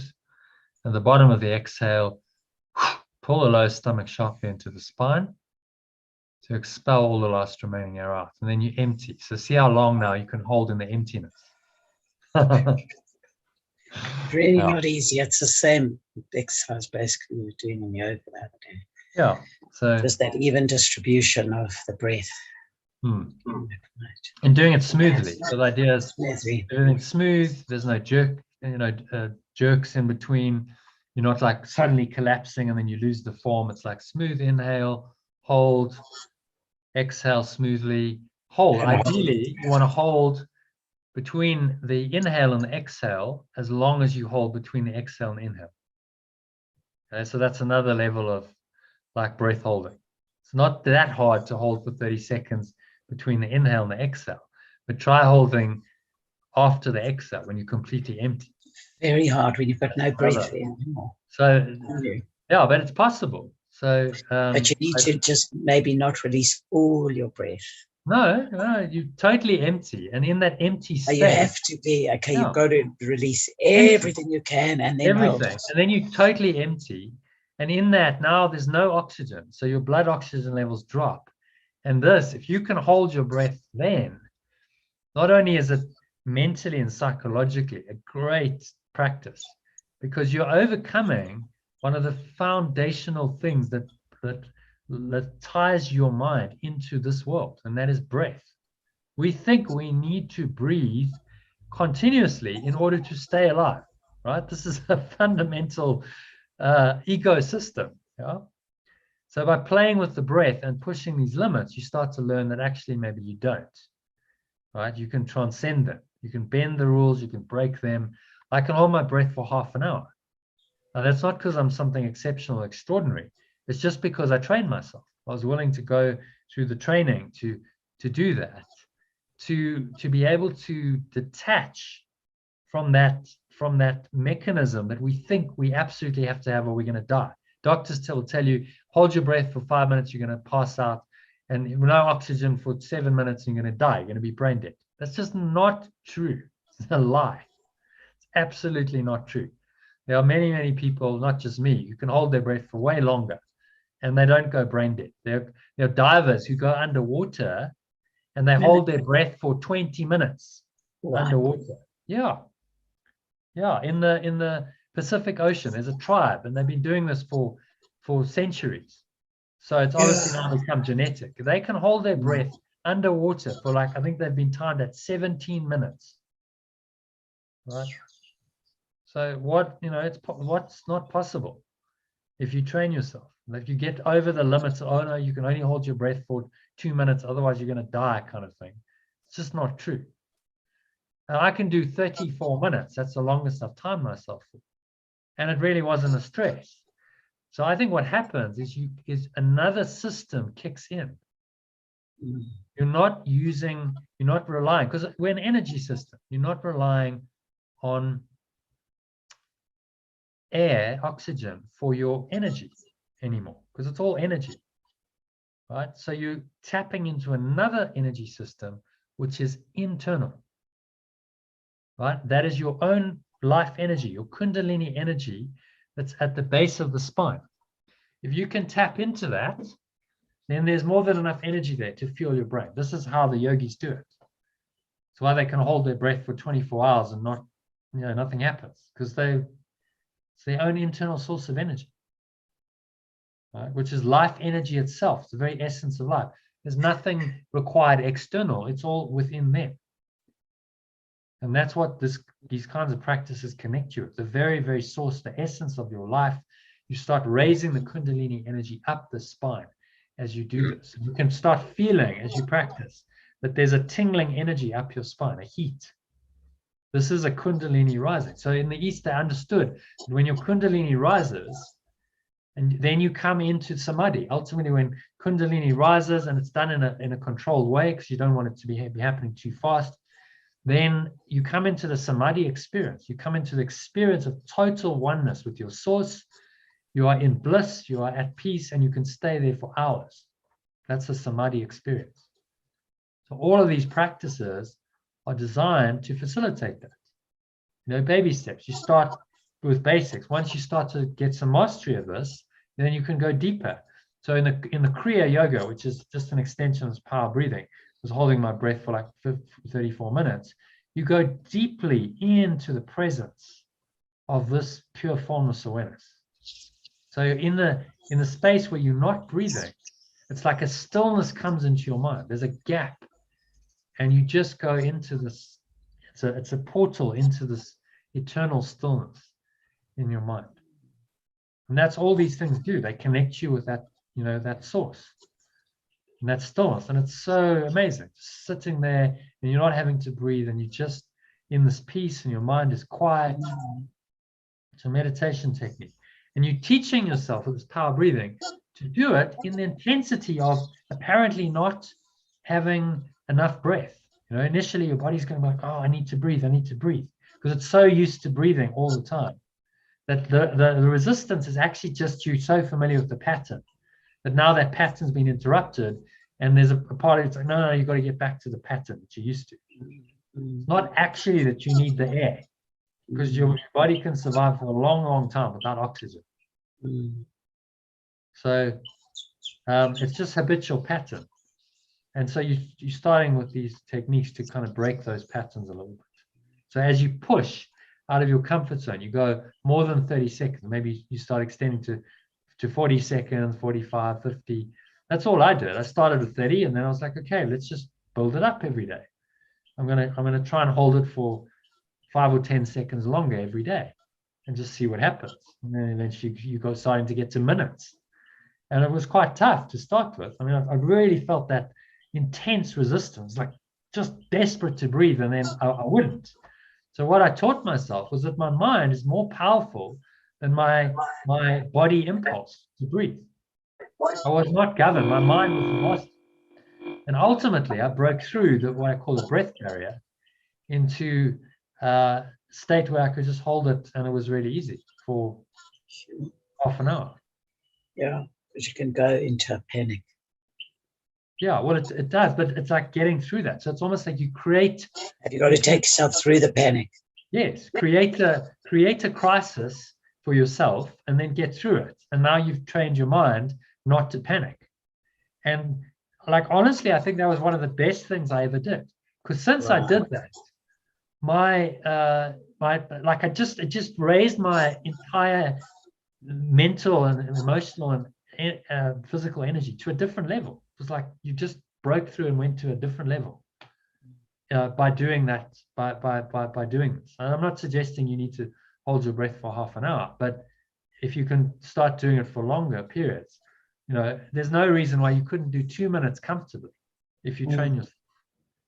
And if you can do that, part of my logic was, if I can do this, if I can hold my breath for half an hour, like, what can I not do? You know what I mean? This is supposed to be impossible.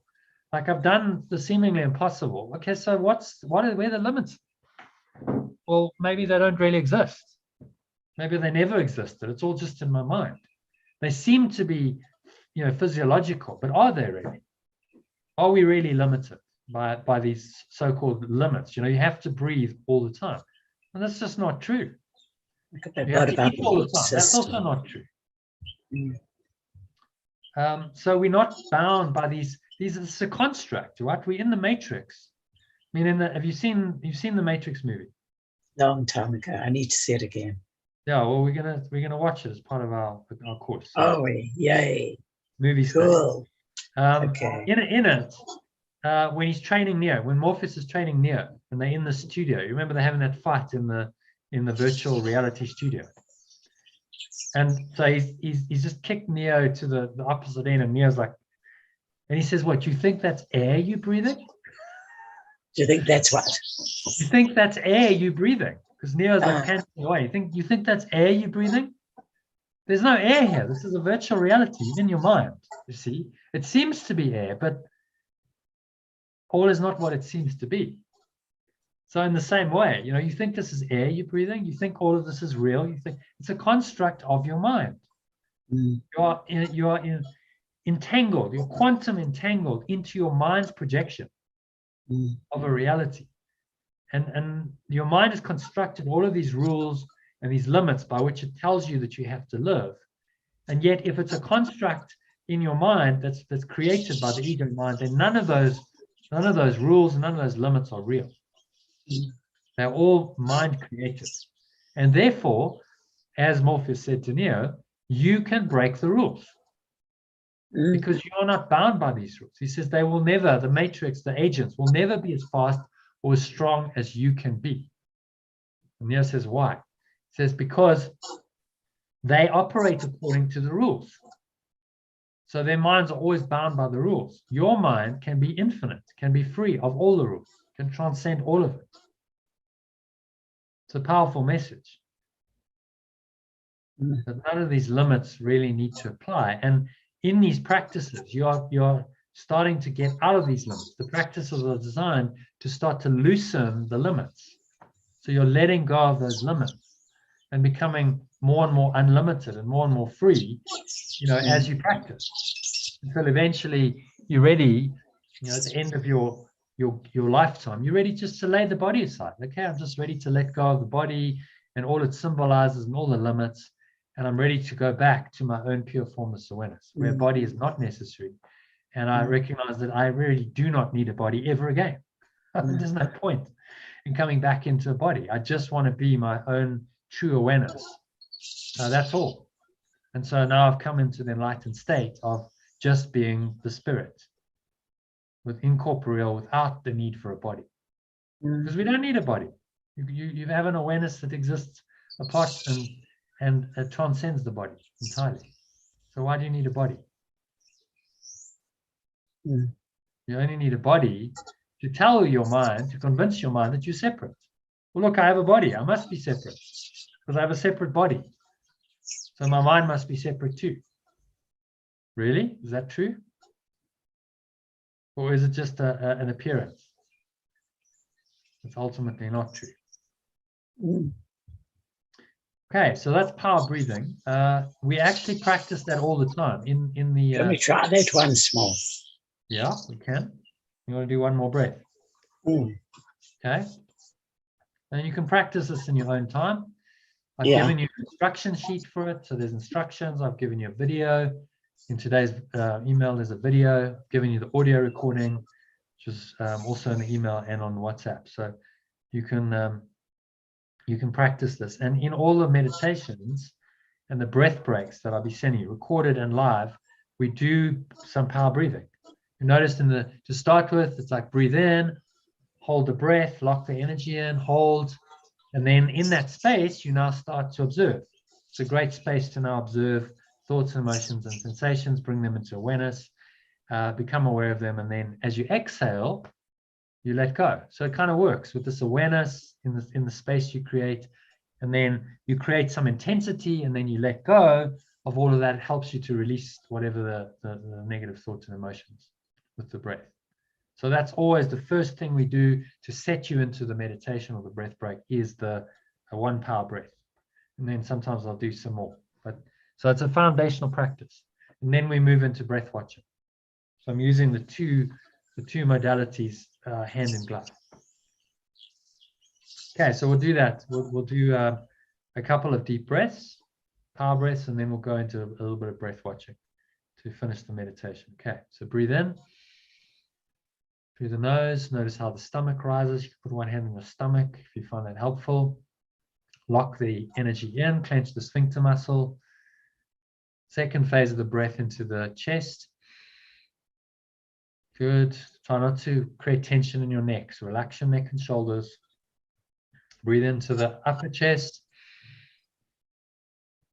Okay, don't create tension. Try and relax. So neck and shoulders relaxed, but your lungs are full. It's muscle control as well. So keep those locks engaged, chin forward onto the chest. Slightly, keep the back straight, keep the locks engaged for another 20 seconds or so. And in this gap, if any thoughts and any emotions arise, just observe them with equanimity. So you don't react to them. You just observe this is an emotion, it's a sensation in the body. Notice any sensations in the body, which you should be having. And now as you exhale, you're just going to release. Exhale.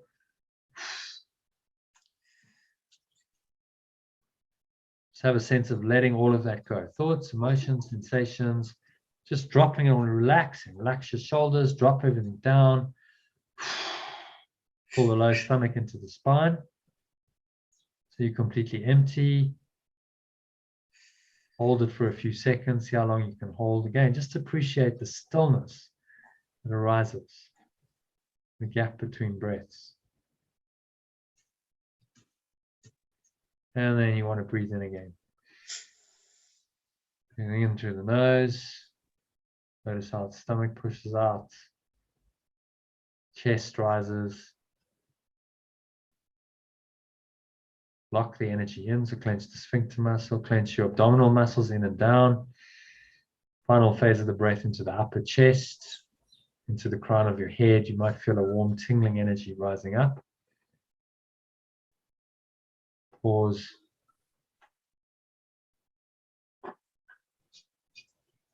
Just hold the breath. See how long is the last one. So see if you can hold it for another 15 seconds or so. And find some equanimity. So in the intensity, just find a place in your mind where you're undisturbed, where you can just not be fazed by whatever's going on physically. And it is there. This is possible. Okay. If you can't hold anymore, exhale.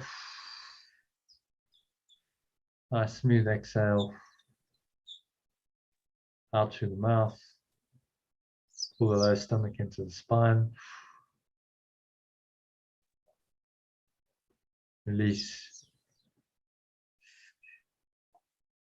And in the emptiness, find fullness.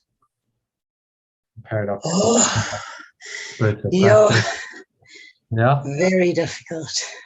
Yeah. So that hold afterwards is quite challenging, isn't it? When you're empty. It's when you release and then you've got to hold.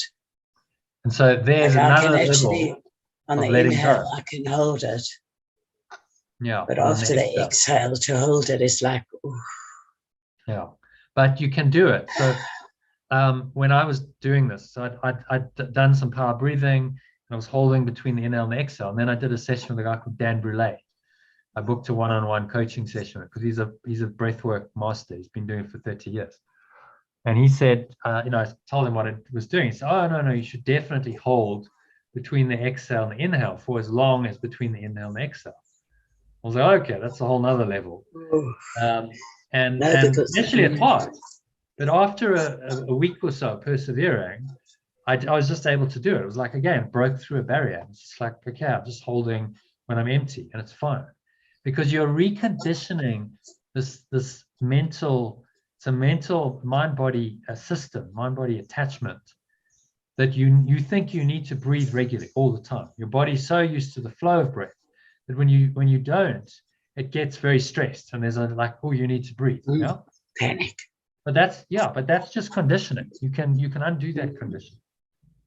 And then you can get into a state where you go beyond that and you're actually just peaceful. You're holding your breath. It must be amazing to break through that. It is. Yeah.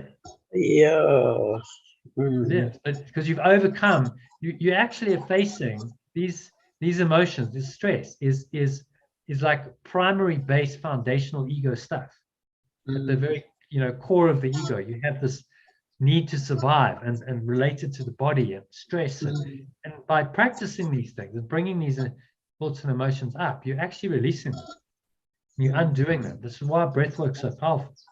You're creating like a mini crisis with this, and then you're releasing it and you're moving through it. And so, as I said, you upgrade your system dramatically. Like what used to phase you just doesn't phase you anymore, because you can handle like the intensity of this breathing. Well, you can handle the intensity of that in your life. Something's arising. I'm sure. Hey, I'm familiar with this. Just let this go. I don't have to react to it. I can remain equanimous. So you're training your mind to remain equanimous under pressure. And that's good training, right? Good training. I was an athlete. You train hard, you make it uncomfortable and difficult so that when you get into the match, into the performance, when it's hard and difficult, you're used to it. You've trained that way. So in the same way, okay, train, make it, it's tough and it's difficult. But then when life happens and you want to react, familiar territory. Yeah, it's familiar, exactly. You've upgraded your system. You're much more robust. I'd say this breathing made me much more robust than I was before, mentally, emotionally. It makes you resilient to the shocks of life because you're used to dealing with it. You can hold your breath for half an hour and go through that intensity. Then, like, okay, I'm used to dealing with that intensity. So whatever's arising is not as intense in my experience. So I can just move through it and let it go. So it's really very helpful in helping you to, even though you're holding the breath, it's helpful in helping you to let go of thoughts and emotions that don't serve you. Okay, so shall we do a little, just to close out, so 10-minute breath watching. Another meditation. Well, just a 10-minute. Yeah, no, that would be nice. That's all. So quite a nice thing. You do the breath watching, there's intensity. You do the power breathing, there's quite a lot of intensity, and then you just settle into. Yeah, it's like your reward. Yeah, you can just, and you've prepared yourself for it. If you've done a good power breathing session, then you will have prepared yourself to relax and just kind of go into the space. Okay. So just lying down. For those on the recording, if you're sitting, sit comfortably, feet shoulder width apart.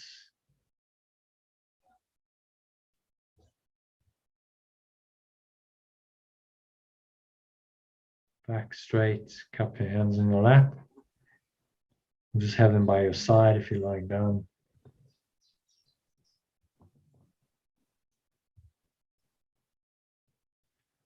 And you're just going to breathe in and out through your nose. So just nice,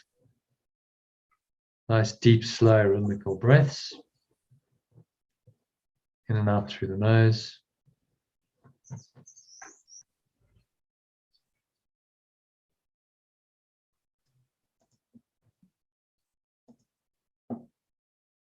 Notice how the stomach rises and the chest rises. Subtle flow of air in through the nostrils.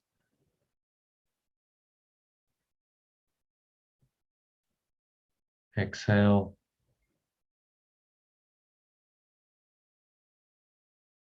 Just release, let the air flow out. And in your case, this air is synonymous with energy, so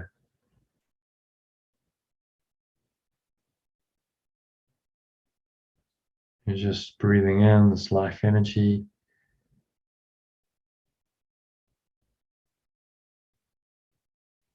Nice, smooth, quite a deep inhale, but no attempt to force it.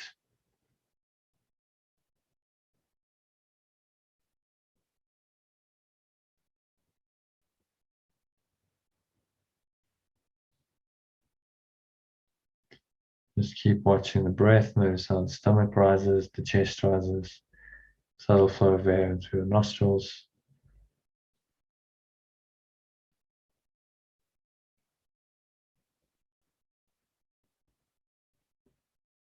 You exhale, just let whatever sensations, emotions arise, and let them go with the breath.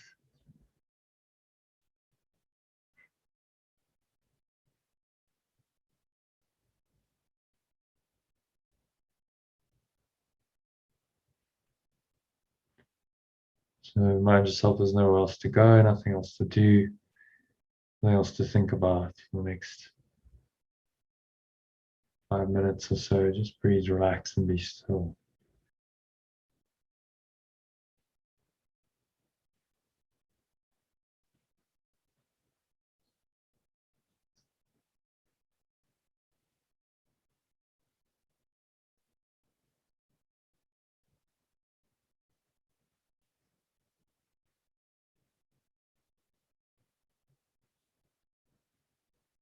Just keep flowing with the breath, watching the breath.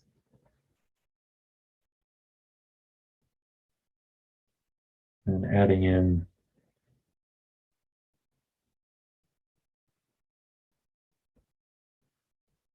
stillness, just a pause to the top of each inhale, bottom of each exhale, for a second or two, whatever's comfortable.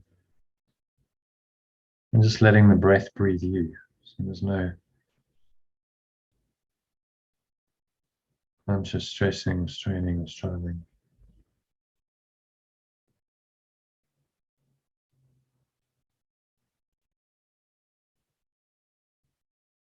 Just let the breath breathe you.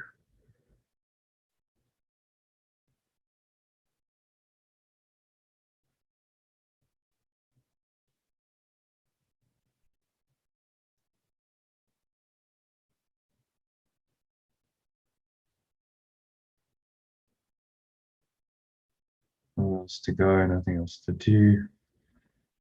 Breathe, relax, be still. Let the sound of the rain in the background just soothe you. It's a very deep, connected state of being.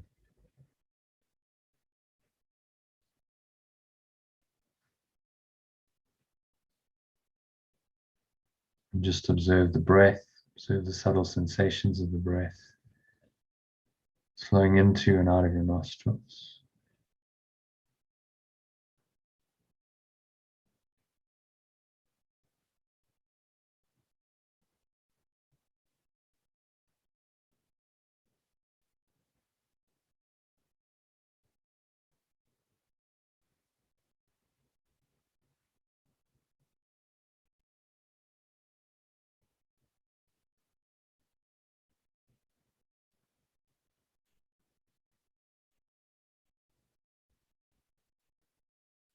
Just follow the breath, the touch of the breath in your nostrils, and the tip of your nose, the area just below your nose, between your nose and your upper lip. Just observe the very subtle, fine sensations.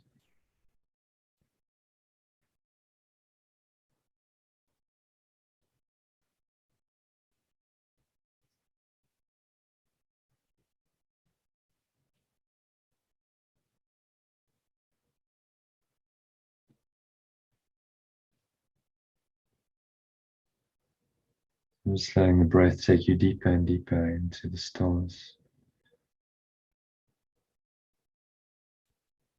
Just surrender to this stillness, this presence of who you are, for a couple of minutes of deep silence.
Any thoughts arise, seeming to disturb your peace, just observe them casually and let them go.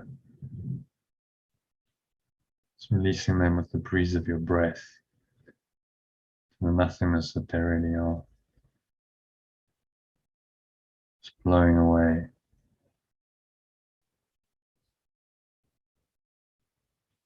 To reveal the blue sky of your true awareness. It's the only thing that's true, pure formless awareness. So just be aware of your own awareness.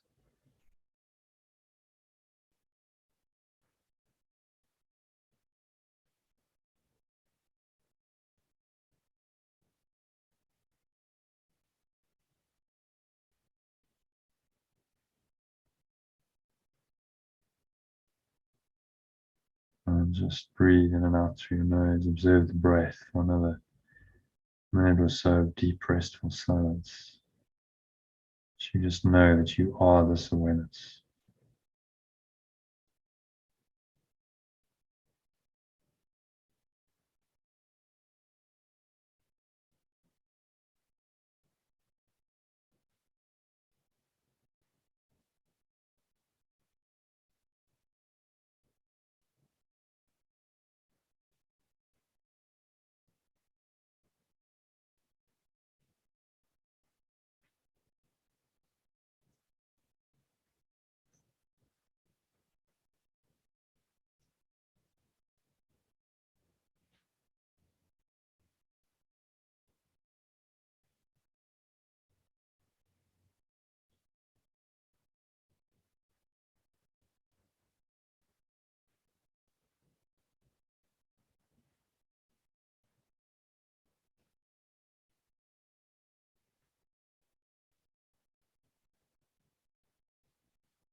So now just bring yourself back gently to awareness of the body and the breath, senses of the breath. Notice what's going on in your body, and on the count of 3, you're going to open your eyes. So don't open your eyes yet. Just let me guide you out of this on the count of 1.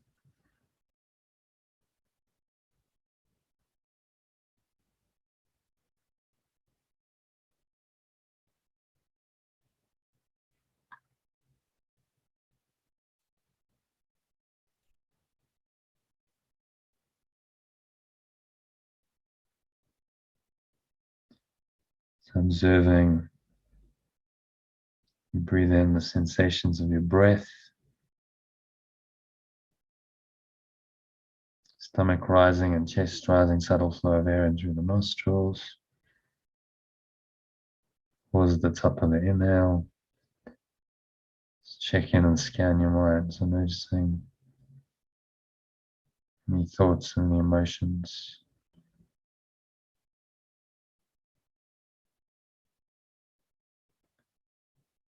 Blowing away with the breeze of your breath.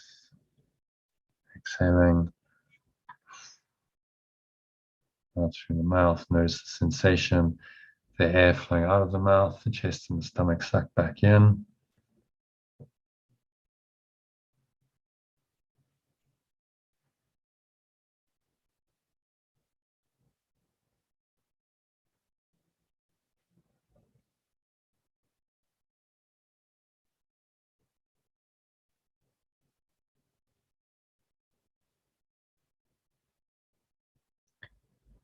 count of 2, noticing the weight of your body pressing down into the chair or the floor. Noticing what you're feeling and touching with your hands. It's a subtle flow of air on your skin. Breathe in again, noticing any smell in your nose as you do that. Any taste in your mouth.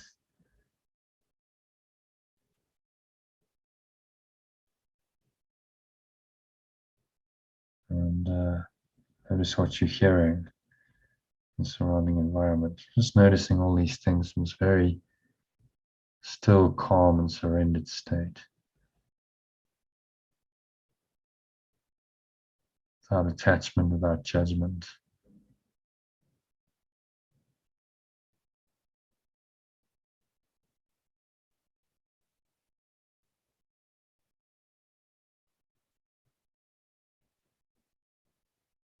Simply are.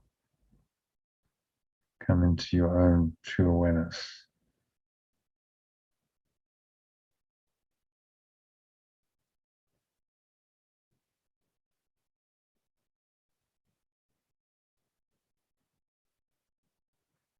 And so on the count of 3, you're going to open your eyes, just observing.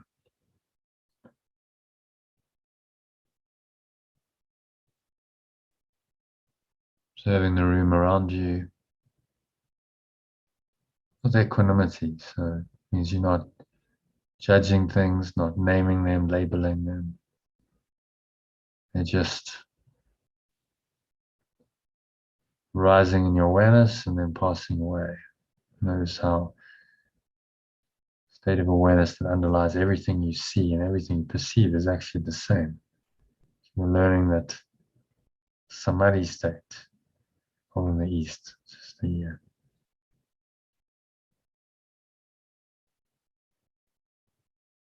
enlightened state, all your sense perceptions are the same.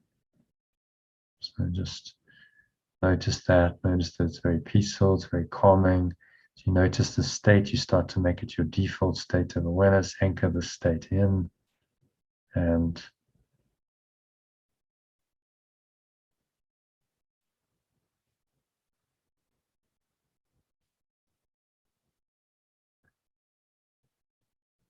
give thanks for an experience that you had. So that brings us to the end of the meditation and the session. Thank you, Elaine, for joining, and I'll see you tonight, I hope. Namaste.